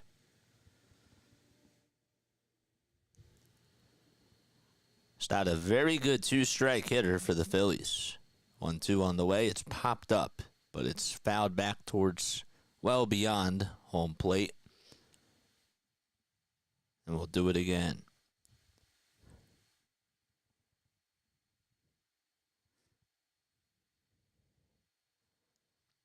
Hit about a 279 with 2 strikes in 2023. 1-2 on the way. Line drive off the glove of the shortstop and barehanded by Nunez. And the throw over to first is not in time. Stott actually he rounded first and tried to go over to second, but he gets on with a single. It was hit awkwardly. It was actually a nice swing, but there was just a note. It was supposed to go through the 5-6 hole, but it was just off the heel of the glove of the shortstop. What's hilarious? What, Bryson Stott?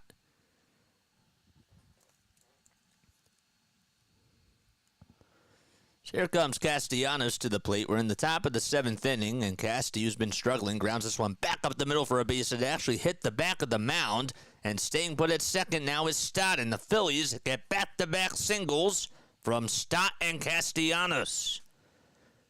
Runners go from station to station, and there's still nobody out. Wait, what did you say was hilarious? I don't know if you're a little bit behind, but sometimes I forget what I say. Just off of the... Yep.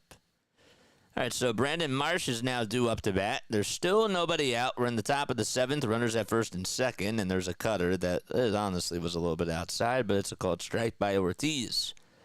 And Jeff Hoffman, who hasn't pitched in a couple of days, is getting loosened up in the Phillies bullpen. Phillies could definitely use some insurance runs here as they're looking to score. Law looks back at second. Stott's dancing. Now he looks back at the plate. The 0-1 to Marsh. Swinging the grounder. Pulled over towards the first base side. The throw over the second. There's one. And there's no throw over to first. So that'll just put runners at the corners on a fielder's choice ground out by Marsh. So Casti's out at second. And Rojas is coming up. This would be a big at-bat here. You would really, really like to see him going. For sure.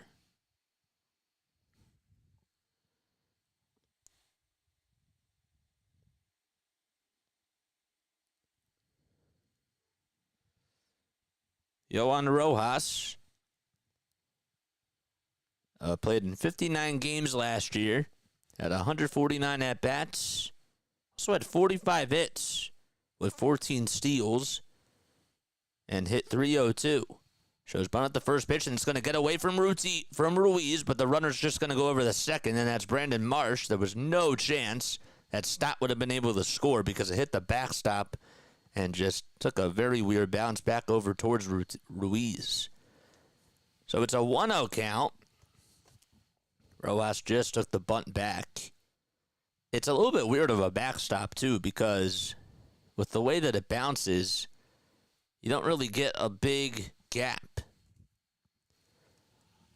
The 1-0 to Rojas, swing and a miss. That slider was outside, and it certainly fooled him.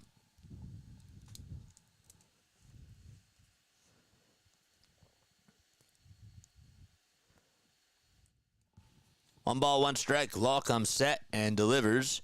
Jack swing. The pitch was outside and low, and first base umpire Alfonso Marquez says he did not go. Small ball. I like it, says David. I feel that. Runners in scoring position. That also, by the way, gets rid of the double play ball, too. The 2-1 offering to Rojas. Swing on the fly ball, hit out to left field, and it'll be caught by the left fielder Winker. The throw to home plate to try to get Stott is just in time. Stott tried to slide past the catcher, Ruiz. It was a good throw, though, by Jesse Winker. Thompson says, hold it for a second. Are they going to challenge? I don't think so. That was a bang-bang play, though, by Winker. And that is going to go down as a 7-2 double play. We go to the bottom of the 7th inning. Phillies leave 2 runners in scoring position. And they still lead a 4-2 as it's stretch time at Nationals Park. That was a nice play. That was crazy. It was hit sharply, too, by Rojas. Can't say that he didn't hit it sharply. All right, it's stretch time. So that means it is time now to ask you a Phillies trivia question. Where's my book? Where's my book? All right, I'm going to ask you a Phillies trivia question. If you get it right, you hear this. If you get the question incorrect, you'll hear this. Okay, but I can't find my book. Thought I had it right over here. Where's my book? There it is. Okay. All right, let's ask this question. We'll do this one. How many All-Star games was former Phillies pitcher Jonathan Papelbon named to during his 12-season career? All right. How many All-Star games was former Phillies pitcher Jonathan Papelbon named to during his 12-season career? Does anybody know? Anybody? How many All-Star appearances did Papelbon make? 3. That is incorrect. Keep going. How many All-Star games did Jonathan Papelbon go to during his 12-year season career? 4. There's Ranger Suarez, who's on the mound, and he throws a high strike to Jesse Winker. Y'all jinxed each other. That's incorrect. The ball is 1 strike. The next one is just elevated a little bit above the zone. Any more? Any more takers? Going once. Going twice. The 1-1, it hits Winker. And he gets aboard. That's the first hit by pitch allowed by Ranger Suarez this season. So Winker is able to get on. Any more? Any more takers? So, Jonathan Papelbon, during his 12-season career, ended up making 6 All-Star appearances. So it was 6. That's correct, Darth Pooh. You got it. You got it, Darth Pooh. All right, so we have a pitching change as Rob Thompson's going to pull the plug on Ranger Suarez. And he gets a standing ovation from the Phillies fans that traveled all the way to Nationals Park. And I believe Jeff Hoffman's going to come in now. All right. Yes, that's correct. Good job. Sean says 9. So he made 6 All-Star appearances. Papelbon was an interesting character. More than that dude deserved. That's one way to put it. How old is he now? He's 43 years old. He played for Baton Rouge. He's I'm trying to think. I know his jersey number was 58.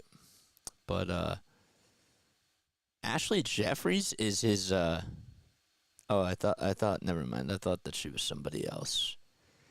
That's his spouse though. Where is there he is.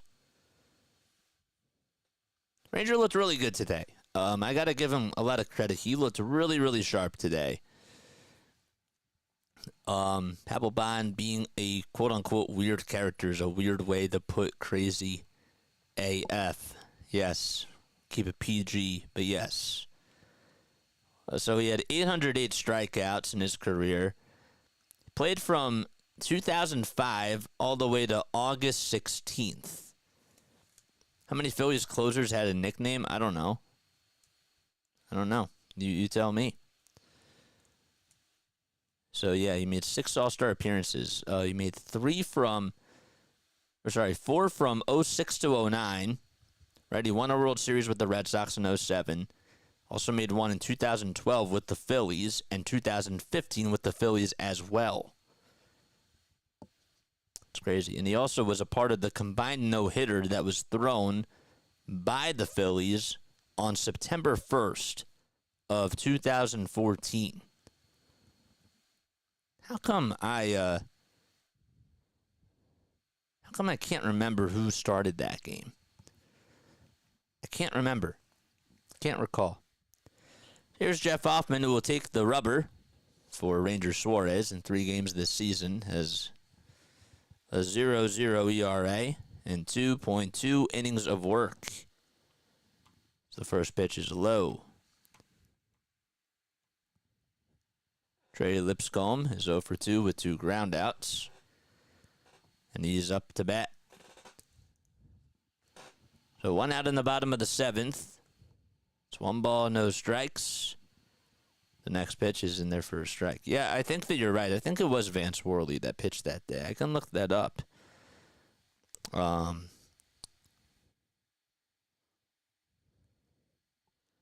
ball, 1 strike. Lipscomb's 0 for 2. He's the 7-hole hitter. And the 1-1, there's a grounder that's rolled foul towards the third base side.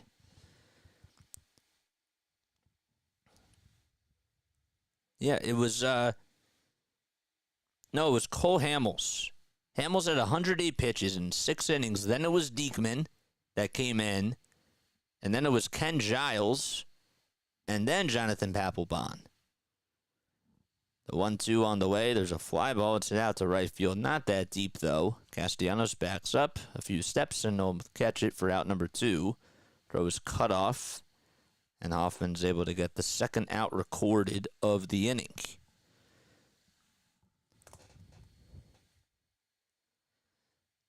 Yeah, that's when Riney Sandberg was managing for the Phillies. What a time that was. Crazy.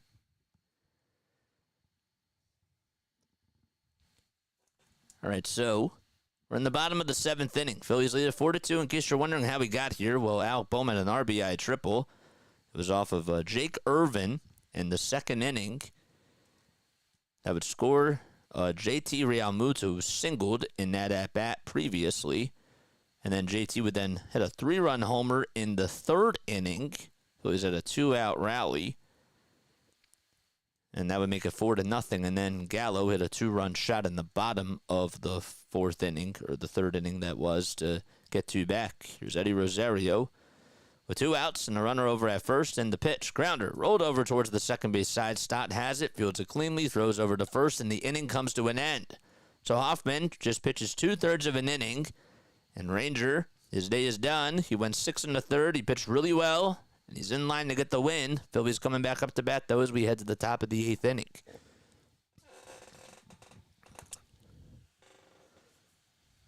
Corey Simon tweeted out 6 strong innings from Ranger Suarez. Aside from Aaron Nola's start against the Braves, the Phillies' rotation have a 1.86 ERA. That was courtesy of Corey Simon, who covers the Phillies on NBC Sports Philadelphia. How many people we got? We got 57 people on here watching. Nice. We have a pretty good crowd, man.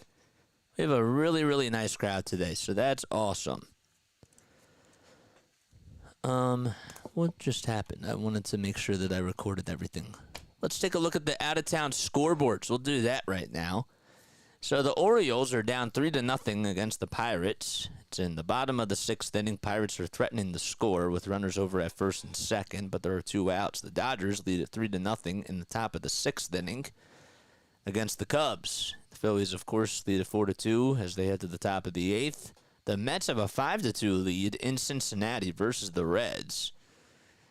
And they They've also had 9 hits today. At 7 o'clock, we got Astros and Rangers. What a game that was last night. Blue Jays were able to blank the Yankees yesterday. That game will be at 7:05 p.m. Eastern Time. The Blue Jays will be back in the Bronx. So that game will be later tonight at 7 o'clock. Then you got the White Sox in Kansas City at 7:10 p.m. Eastern Time. The Mariners and the Brewers also play at that same time as well. At 7:30, Diamondbacks will be in Atlanta taking on the Braves. It'll be Brandon Pfaadt going up against Max Fried. And then the Rays will be playing the Rockies again today at 8:10 p.m. Eastern Time. Then the 2 9 o'clock games, you got Padres and Giants at 9:05 and Red Sox and Angels at 9:30, 8 p.m. Eastern Time. Some final scores around Major League Baseball. The A's shut out the Tigers 4-0. Guardians won in Minnesota at Target Field 3-1. And then the Marlins were now 0-9. They lost to the Cardinals, who were 5-4. The final score of that game was 3-1. So Robert Garcia in there to pitch for the Nationals.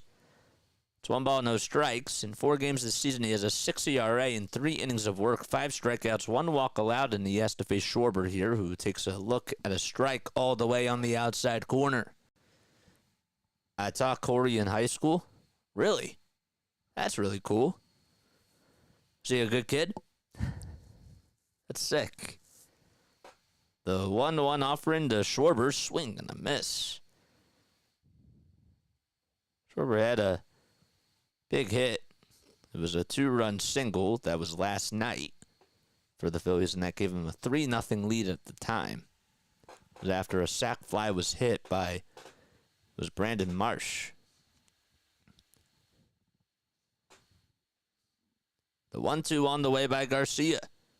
It's fouled off towards the left field side. Shane Bieber's out for the season. I'll have to look more into that. Anybody know specifically what happened? That stinks. The pitch to Schwarber, ground ball, rolled over towards the second base side. Vargas has it and throws over to first. And there's 1 gone in the 8th inning.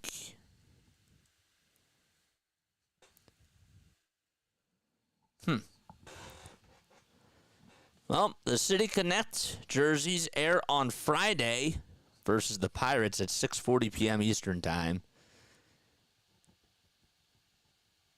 I'm sure that there will be a lot of talk about that still, even on that day. Here's Turner, who tried to turn on a slider, but he fouls it back towards the screen. He doubled in the 3rd, down the left field line, and also scored a run, hitting .226 on the season with 2 RBI. The 0-1 on the way outside for ball 1.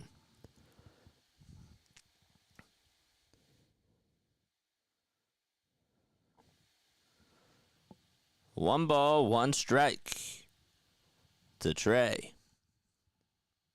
And the pitch way inside, and Turner just hit the dodge out of the way of that one.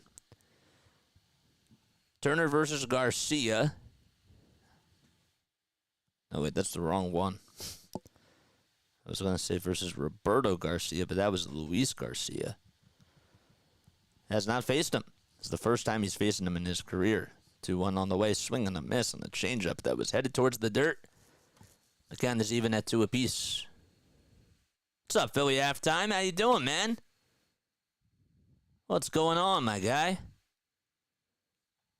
2 balls, 2 strikes to Trey Turner. And the 2-2 on the way. Grounder hit back up the middle. Going to be a tough play, though. Vargas will not even have a throw. And it's an infield single by Trey Turner. It's actually Vargas and Nasim Nunez who had to communicate. And Nunez was really the one that got over to it. But just had to eat it up. And Turner has his 2nd hit of the ball game. That's one way to do it. What's good, Philly halftime? Drop your link down below, my guy. Are you going on for the Sixers game tonight? Let us know, because I'll be going on for the Sixers game. Here's Bryce Harper. Throw back over to first to try to get Turner. Gets back in there safely. Doesn't even have to dive. Bryce was intentionally walked Also singled and scored a run. Stu up at the plate. There's one out in the top of the 8th inning. Harper looking to get things going, and the first pitch is fouled away at 95 miles per hour. The Nationals are 2-5. The Phillies are 3-4, so they're a game and a half back of the Braves in the NL East. They're also a game above the Mets. The Mets are 2-5, and they're tied with Washington, in case you are curious. No balls, one strike. Garcila's back at first, now back to the plate, and the pitch is in there for a strike at 96 miles per hour, right down the heart and soul of the plate. That'll make the count now 0-2.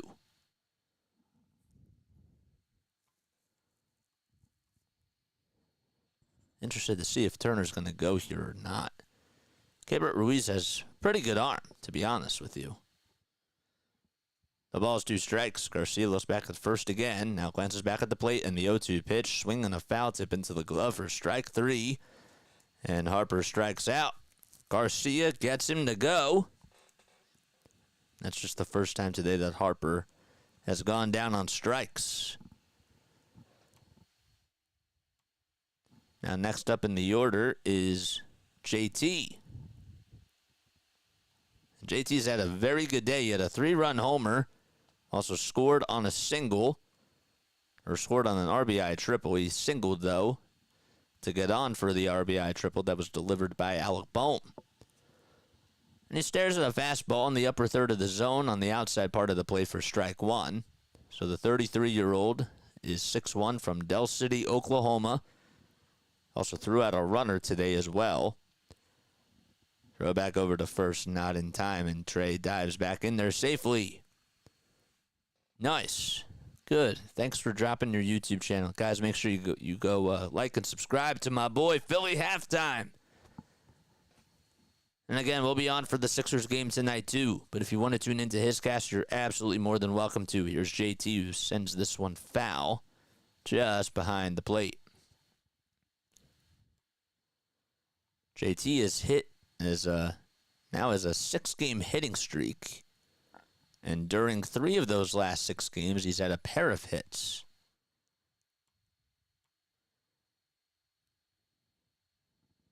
Throw back to first again. Garcia does not like that Trey Turner's leading off.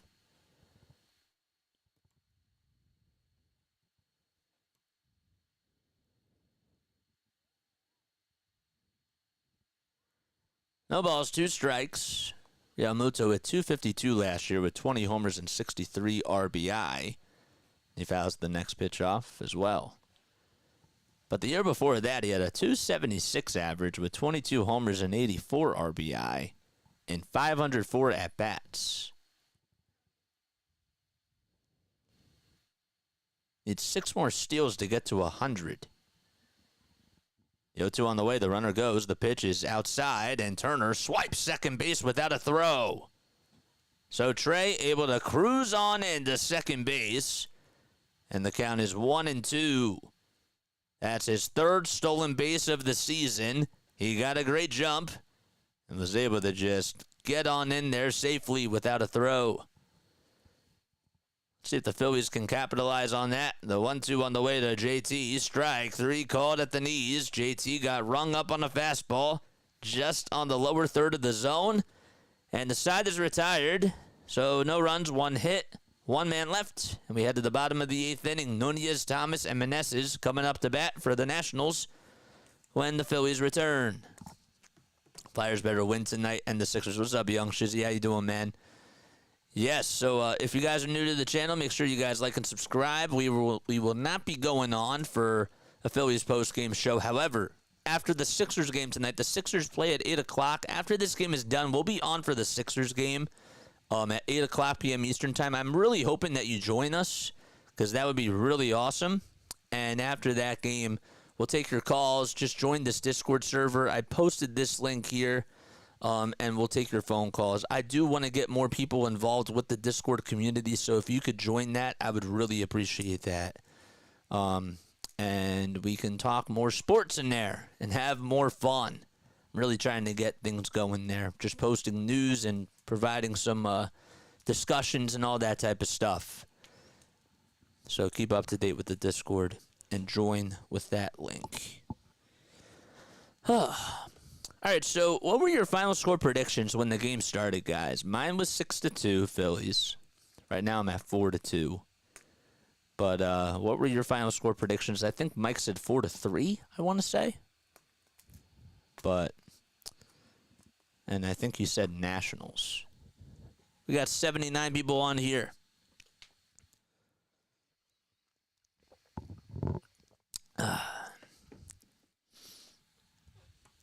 Anybody? Back again, I found you. Phillies winning. Back again, I found you. Yes, sir. What's up, Dave? We have another David. David Staples. What's going on, man? The Phillies are winning. They're up 4-2. Phillies scored 1 run in the second on the RBI triple by Bohm. And then JT had a 3-run homer in the top of the third inning. Then they allowed a 2-run homer, Ranger Suarez, that was to Joey Gallo. It was his 200th of his career. Rob said that his was 6-3. Okay. I kind of remember you did say that. So Hoffman's going to go out there for his second inning of work. Would really technically be his first inning, but he faced 2 batters and got them both out. Yep. If you have not done so, please make sure that you like and subscribe to the channel. If you enjoy my Phillies, Sixers, and Eagles play-by-play commentary. Hoffman gets set at the belt, kicks, delivers, throws a splitter. It honestly should have been called a strike, but nonetheless, it's a 1-0 count. So that's now 38 stolen bases in a row by Trey Turner. That has not been caught since 2022. The pitch, swing and a miss. That fastball was right down the pipe at 97 miles per hour, and Gregory Soto is getting loosened up in the Phillies' pen. So 9-1-2 due up for the Nationals. Hoffman gets the signs again, kicks, delivers the pitch. Ground ball backhanded by Harper, and the flip over to first base is in time.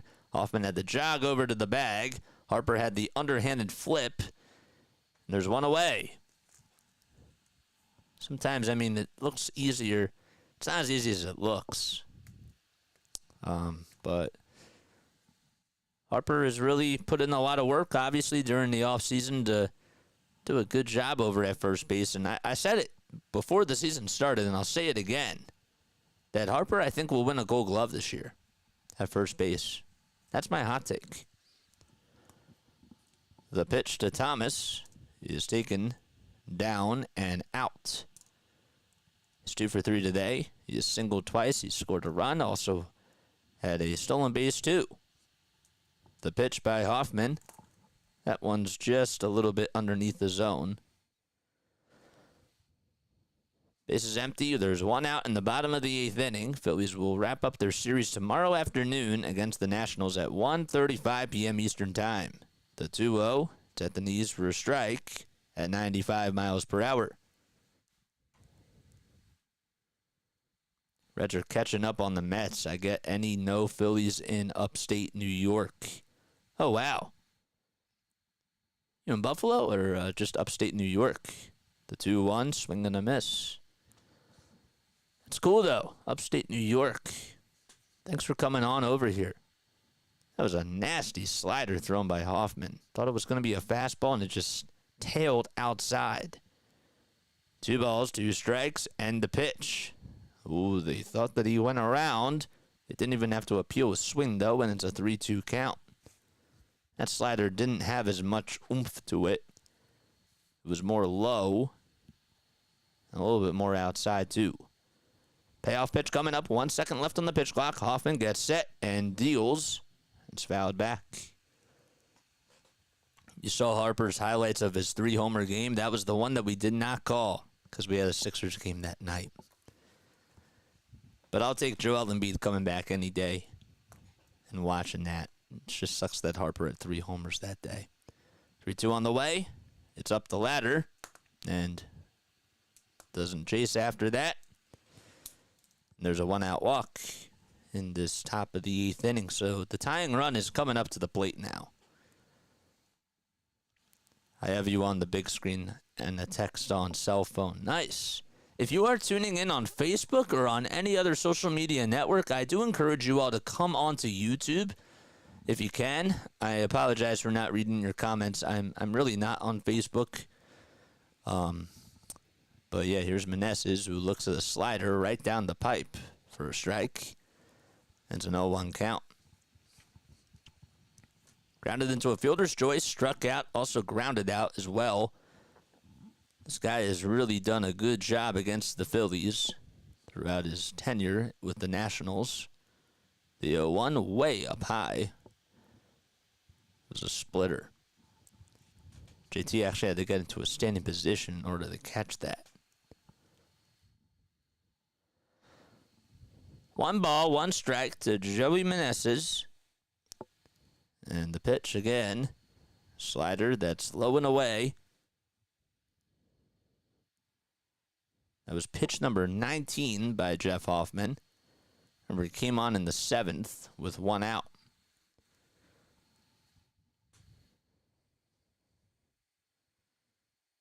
Two balls, 1 strike. Tying run at the plate. Runner at first, 1 out. The 2-1 pitch misses high again. That was a slider, not a splitter, and Hoffman's going to take a very quick breath. Just 2 for his last 19, but had 168 hits last season in 154 games. The 3-1 pitch, that's sliced foul, and we'll have a full count coming up.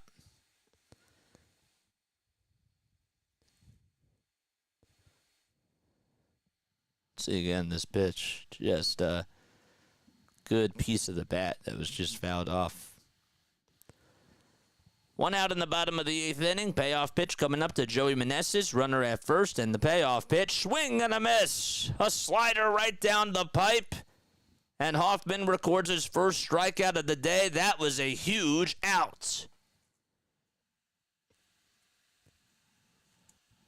And Rob is going to pull the plug. And rightfully so, because Joey Gallo's coming up, and they want to get Soto to face him. Really, really good pitch there to Meneses. That was quite a battle for sure.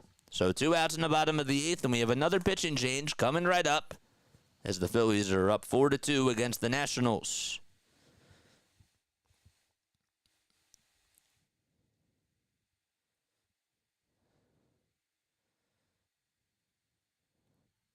Cool.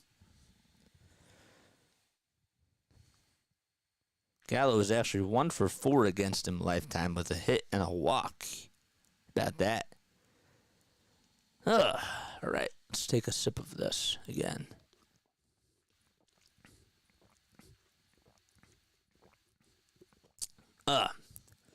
Comment down below if you're coming on for the Sixers game tonight at 8 o'clock p.m. Eastern Time.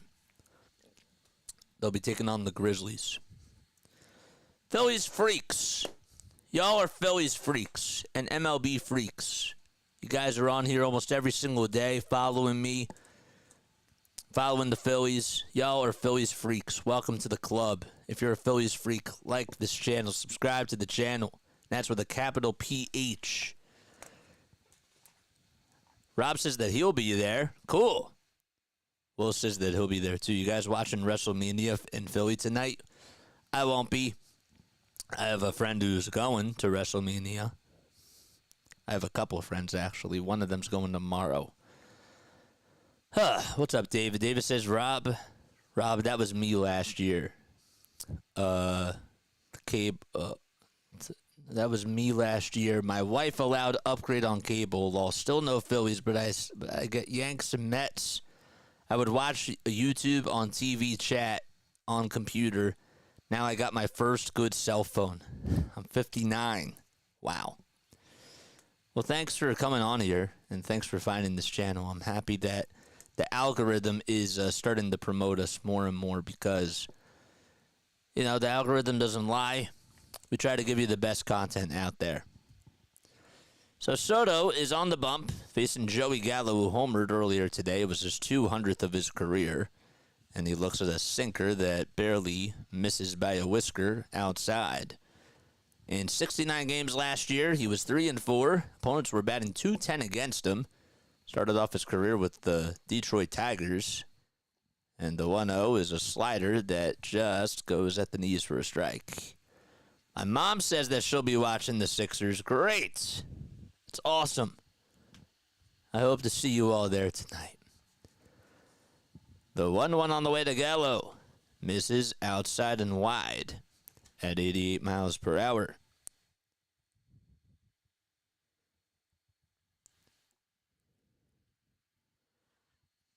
Gallo with his, that was his second homer of the season, his first two-run shot, and here's the 2-1 pitch. There's a fly ball hit out to left field. It'll stay in the yard, though. Marsh backs up, and he'll make the catch.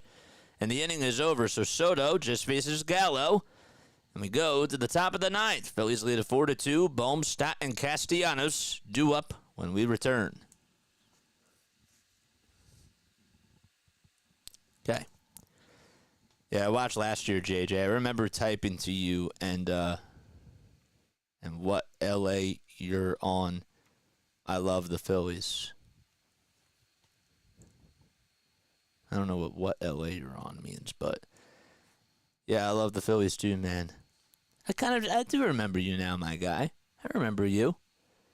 Took a little bit of time, but I remember you now. What's going on, man?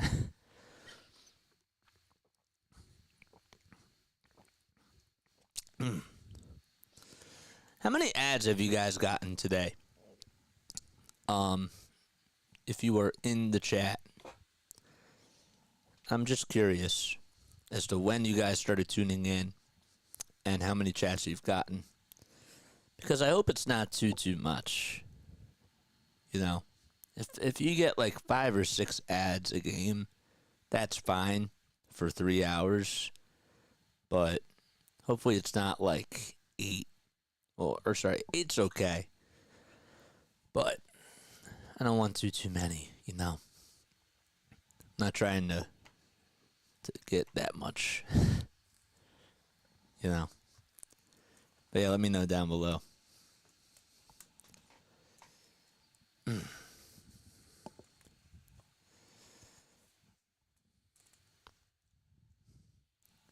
Islanders play at 7:30 tonight. Let's look at the NBA scores. We went over the MLB scores, but we'll take a look at the NBA ones now. Let's see. Sixers play at 8. We just have one final score, and that was the Lakers. They beat the Cavs 116-97. The most I get is 5. I never get 8. Okay. JJ, do you think Casty will be all right, or is this a repeat of 2022? I think he'll be okay.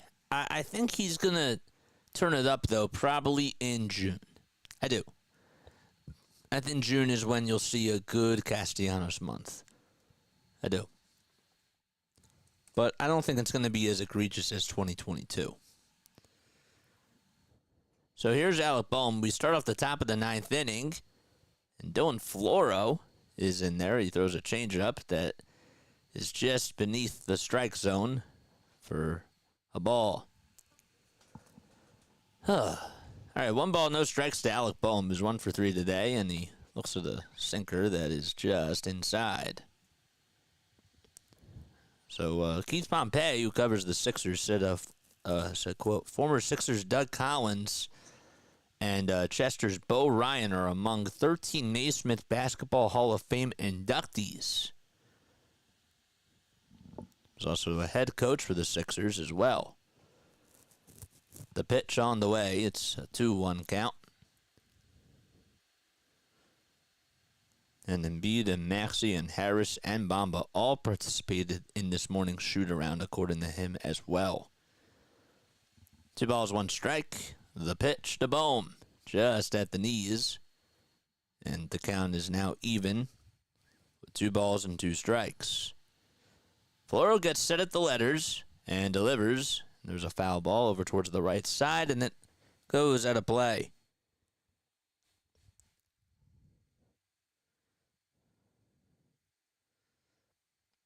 Bohm had a really nice play earlier where he barehanded a ground ball, and that was to end the 4th inning. The pitch. Fouled back.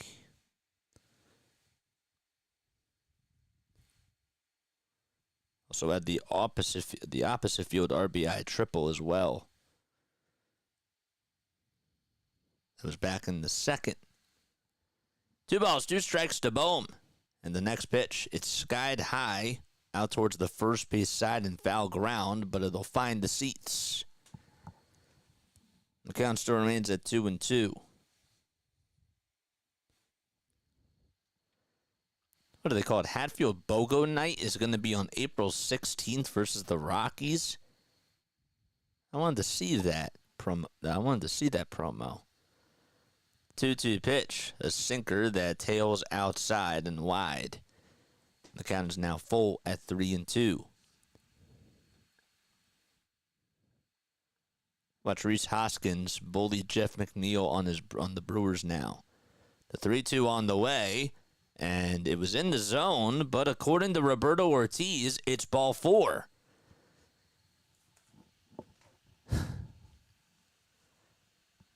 So Bohm gets a walk.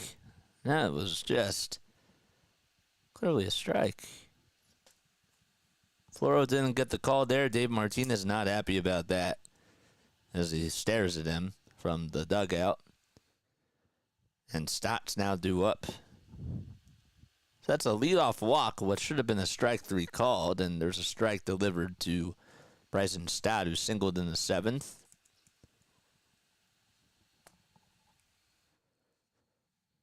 Harper plays first now, my guy. Floro gets set at the letters, kicks, fires from the stretch, and it's low.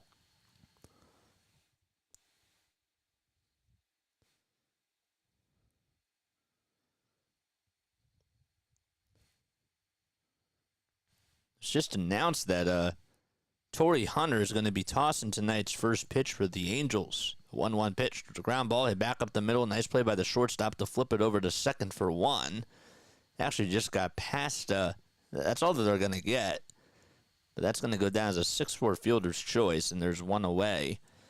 But Stott hit a pretty decent shot back up the middle. It was just over the glove of Floro. And doing a good job backing that up was Nasim Nunez. They had a pretty good scouting report. Floro was just a little bit late. The reaction time was just a hair off. So Stott's over at first. And there's 1 gone. Here's Castellanos, who singled in the 7th. And more about Torrey Hunter. He also joins the Angels as a special assistant to the GM. So congratulations to him. The pitch on the way to Castellanos is downstairs. And it's a 1-0 count to him. Had a really good career, too. Was a really, really good ball player. He's now 48 years old. Used to call him Spider-Man. The pitch. It's down low for ball 2.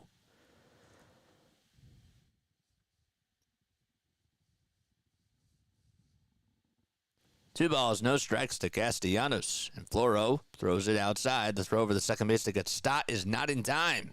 So Bryson Stott providing some small ball for the Phillies. And it's a 3-0 count to Castellanos. Casty's swing is too long, susceptible to off-speed and curves. He needs to be gone, says Jim. I'm not there yet. I mean, a guy that has like over 25 homers and it's like 272. I don't want that guy to be gone.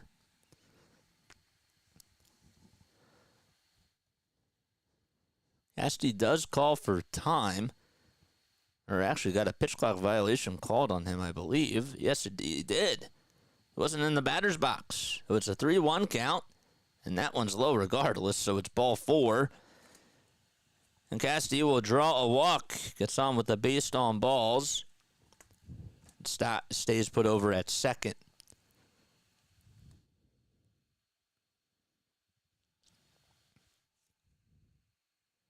Closing on 2K, baby.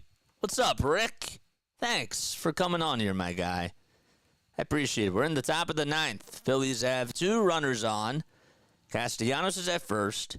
Stott's at second, and Marsh is due up at the plate, steps into the box, and the first pitch is sliced foul towards the third base side.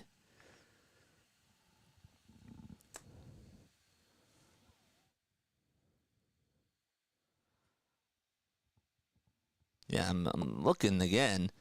Casti did not step back into the box just in time. That's why he had the pitch clock violation called on him, but he still got on with a walk anyways. Florial's back at second, and now back to the plate, and Marsh sends this one over towards the third base side. It's just foul, though. It's no balls, 2 strikes. I can't see lineup on cell phone. I'm going to pull you on TV. I can see where they play on the field.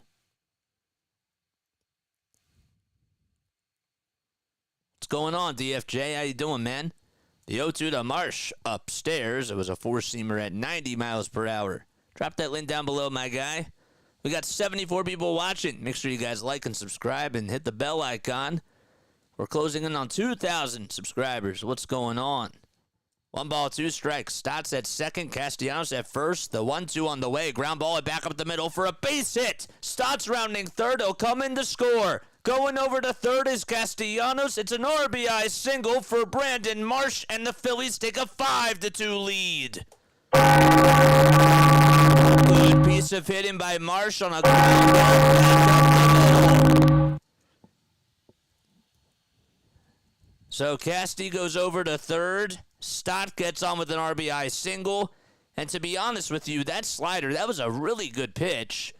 Floro may have just hung it up a little bit, but Marsh really poked it out into center field and was able to drive in a run. It took a wicked hop off the mound. Rojas shows bunt at the first pitch, and it's a strike. He took it back. So now Nick Nelson is getting loosened up in the bullpen. That's the first hit of the day for Brandon Marsh. And the throw back over to first, not in time. So Marsh is in there safely. So Marsh is at first. Castellanos is over at third. Phillies have a 5-2 lead. It'd be really nice for them to get another insurance run here. Let's see. Rojas up. He flied into a 7-2 double play. He'll show bunt again, but he takes it back as it's outside for ball 1. David says, I would trade any Mets for Phillies network cable offers what they think your area watches. Well, guess what? You don't have to trade anymore because guess what? You get the best option to play-by-play on here. The 1-1 on the way. There's a grounder pulled over to first base. The throw over to home plate to get Castellanos is in time. Plenty of time. He was out like a dead fish at the plate. That was really, honestly, that was just bad base running by him. The first baseman, of course, knew that he was going to try to go to home plate. And now the Phillies are going to try to see if they can review this because it's the blocking of the plate rule that they want to look at. And they won't be able to. The catcher did not block the plate at all whatsoever. Casti just was out like a dead fish. And it's just so bizarre to just run on that play. So there's runners at first and second. Marsh is still at second. There's Schwarber at the plate. And he fouls that one. So Marsh was actually over at first. He advanced over to second on this ground ball. So that's going to go as a 3-1 fielder's choice.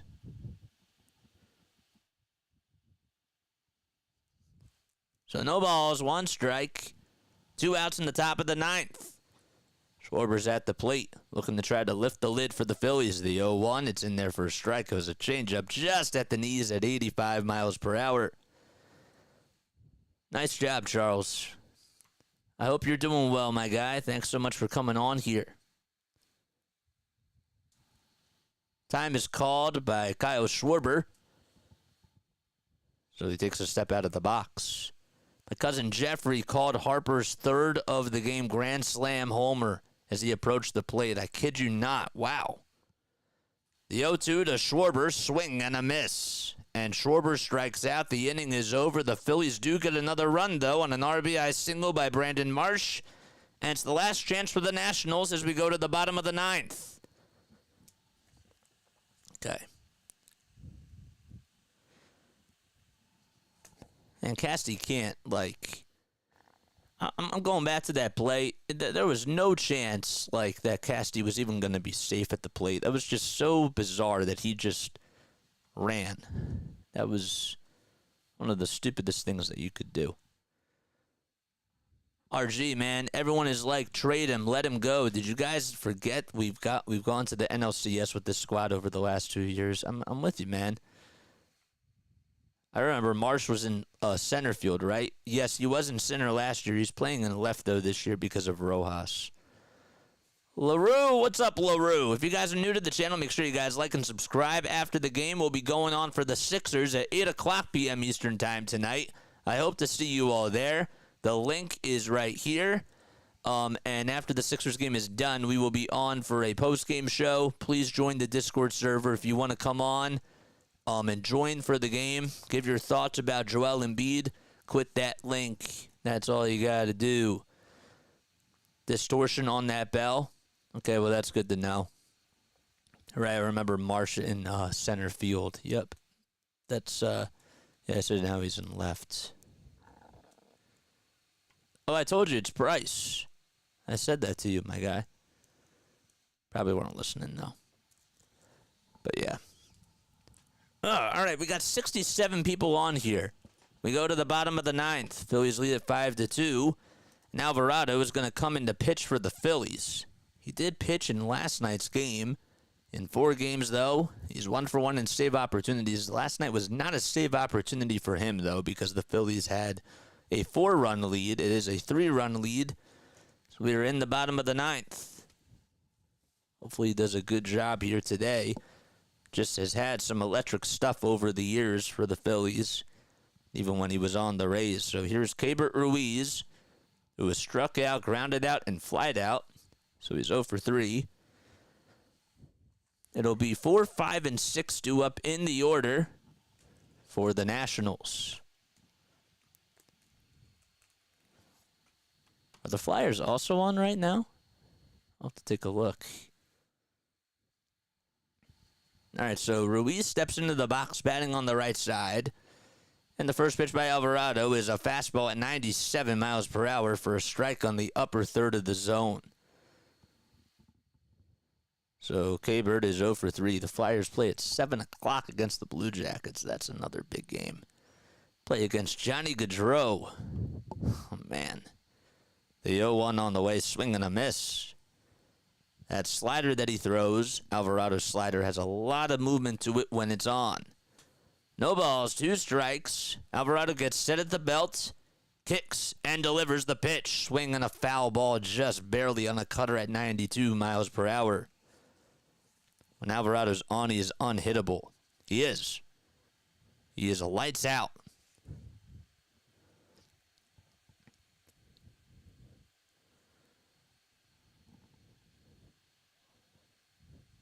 No balls, 2 strikes to Keibert Ruiz. Alvarado gets set and delivers, and it's just bounced foul on another cutter at 92. He's now 28 years old, Alvarado. He's from Venezuela. Signed a $1 million contract with the Phillies back in 2021. Joined the Phillies, though, in 2020. The 0-2 on the way. There's a grounder pulled over towards the second base side. Stott gobbles it up, throws over to first, and there's 1 away. So the Nationals down to their final 2 strikes, or their final 2 outs, I should say. It's been a fast game so far. That pitch was pretty much up high, and it was located really well by Alvarado. So Jesse Winker's coming up. Got hit by a pitch in the 7th, but also made a really good throw to the plate on a 7-2 double play. First pitch is inside and low for ball 1. Phillies looking to take the series today. They're 2 outs away from doing so against the Nationals. The 1-0 by Alvarado, a strike right down the heart and soul of the plate at 98 miles per hour. Phillies had Alvarado. He struggled in 2022. Then he got sent down to the minors and came back with a fastball at 102 miles per hour. and also just knew how to throw the cutter and the slider. The next pitch is way inside, so it's 2 balls, 1 strike. Bases empty, bottom of the 9th. 1 out, 2 balls, 1 strike to Winker, and the next pitch, that's at the knees for a called strike. Taken all the way by Jesse Winker. Alvarado takes a very quick breath. There's Caleb Cotham, the Phillies pitching coach, standing on the stairwell in the Phillies dugout. The 2-2 by Alvarado. Ooh, that should have been strike 3. That was a cutter on the outside edge of the plate. Clearly caught the plaque, but nonetheless, it's a full count. Alvarado did not get the call. Payoff pitch coming up. It's a big one here. Here it is. The pitch, swinging a grounder. Rolled over towards the first base side. It's just foul, though. Harper tried to track it down and poke at it. That was the previous pitch that he threw, though, was absolutely beautiful. He's pitched in 25 games against the Nationals throughout his career and is 3-0 with a 1.17 earned run average. Just has 2 saves against them. There's 1 out in the bottom of the 9th. The bases are empty. 3 balls, 2 strikes to Jesse Winker. Alvarado gets set from the belt. The payoff pitch again. Swinging a grounder that's fouled off again towards the first base side. Good battle between Winker and Alvarado, who has 12 pitches in this inning so far. Alvarado has yet to be named an All-Star. The payoff pitch again. Strike. Ooh, that was a called ball. 2 controversial pitches in a row. That was clearly a strike. It was a fastball at 98 miles per hour. It caught the upper third of the zone, and Alvarado, who does not allow a lot of walks. I mean, what else can you do? Unbelievable. So there's a 1-out walk, and there's a cutter that's thrown just on the inside corner to Ildemaro Vargas. That is called a strike. That one, according to Roberto Ortiz, who's the home plate umpire, just did catch the plaque.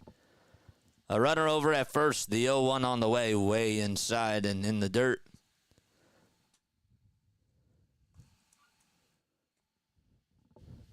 Vargas today is 1 for 3. He's batting in the 6th spot.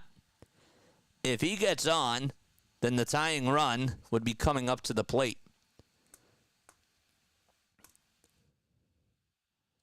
The 1-1 pitch, strike 2, at 98 miles per hour on the inside corner.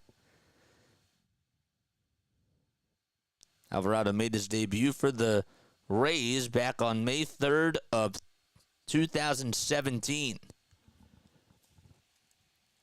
The 1-2 by Alvarado misses inside and low. Not by much either. Thompson talking things over with Cotham in the Phillies dugout. 2 balls, 2 strikes. Alvarado looks back at first. Now back to the plate again. The 2-2 on the way. Ground ball that's fouled towards the left side. And Vargas stays alive in the at-bat.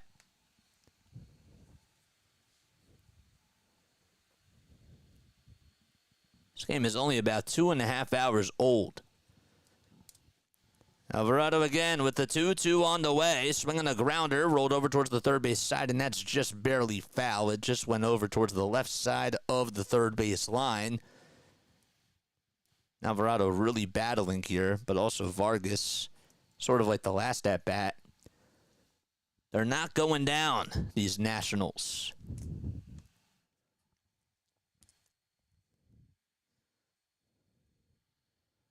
Two balls, 2 strikes. 1 out in the bottom of the 9th. A runner at first. The 2-2 on the way. Inside and low.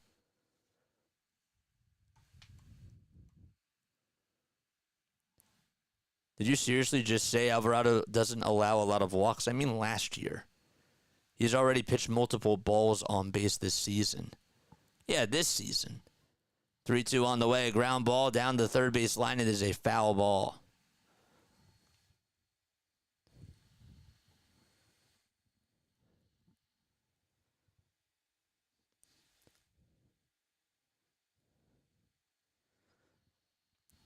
14 seconds left on the pitch clock. 3 balls, 2 strikes to Ildemaro Vargas. And the payoff pitch coming up. It was just fouled off. The pitch was up high. And Vargas again stays alive. Man, he is really battling here. I meant last season, not this year.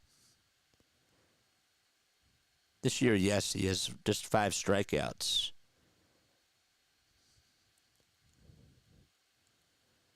He's only allowed 2 walks, though, on the season. 3-2 on the way. Ground ball rolled over to third base. Bobbled by Bohm with a flip over the second. There's one to throw over to first. Not in time. So 2 outs now. Bohm, if he didn't bobble that, I wonder if he would have been able to just get the double play off. But Bohm just not able to field that one properly. At least they got the out over at second. That takes about a half second off. They probably would have gotten the out over at first if he didn't bobble that. So the Nationals down to their final out. And now Caleb Cotham is going to go out there to talk things over with Alvarado. So they have a conversation. And up at the plate will be Trey Lipscomb, as the weight will be on his shoulders. We got 92 people on here watching. Make sure you guys like and subscribe. We covered the Phillies, the Sixers, and the Eagles. We'll be on for the Sixers game tonight at 8 o'clock p.m. Eastern Time. Lipscomb is 0 for 3. As everybody came charging towards the mound, Caleb Cotham wanted to have a conversation. And everybody goes back to their spots. 23 pitches in this inning for Jose Alvarado. Last year he had a really good season for the Phillies. Had a 1.74 ERA in 42 games. First pitch to Lipscomb, misses low. Matt Strom getting warmed up in the bullpen. Only allowed 18 walks last year in 42 games. The 1-0 pitch. That is inside for ball 2. And Vargas will march on over to second base on the defensive indifference.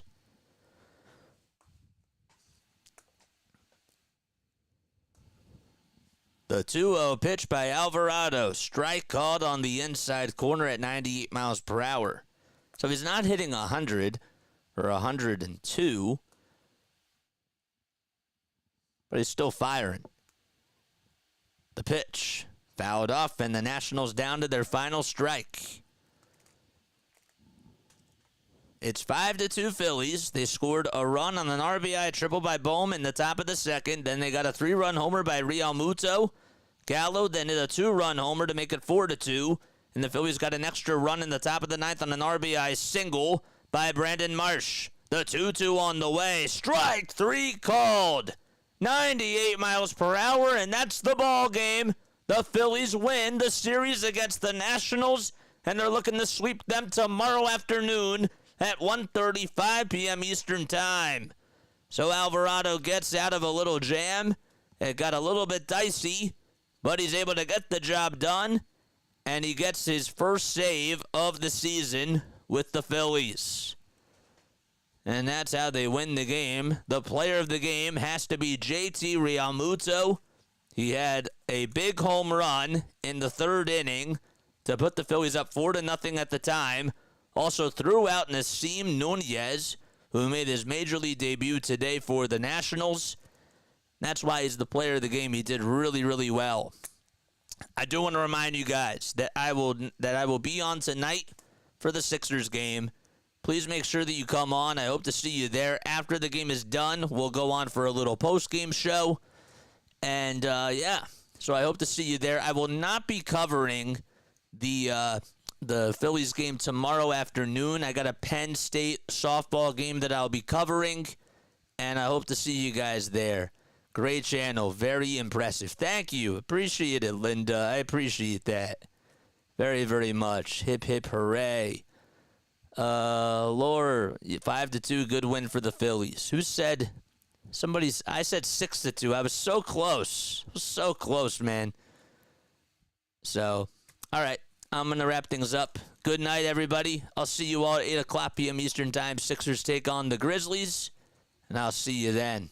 Good night.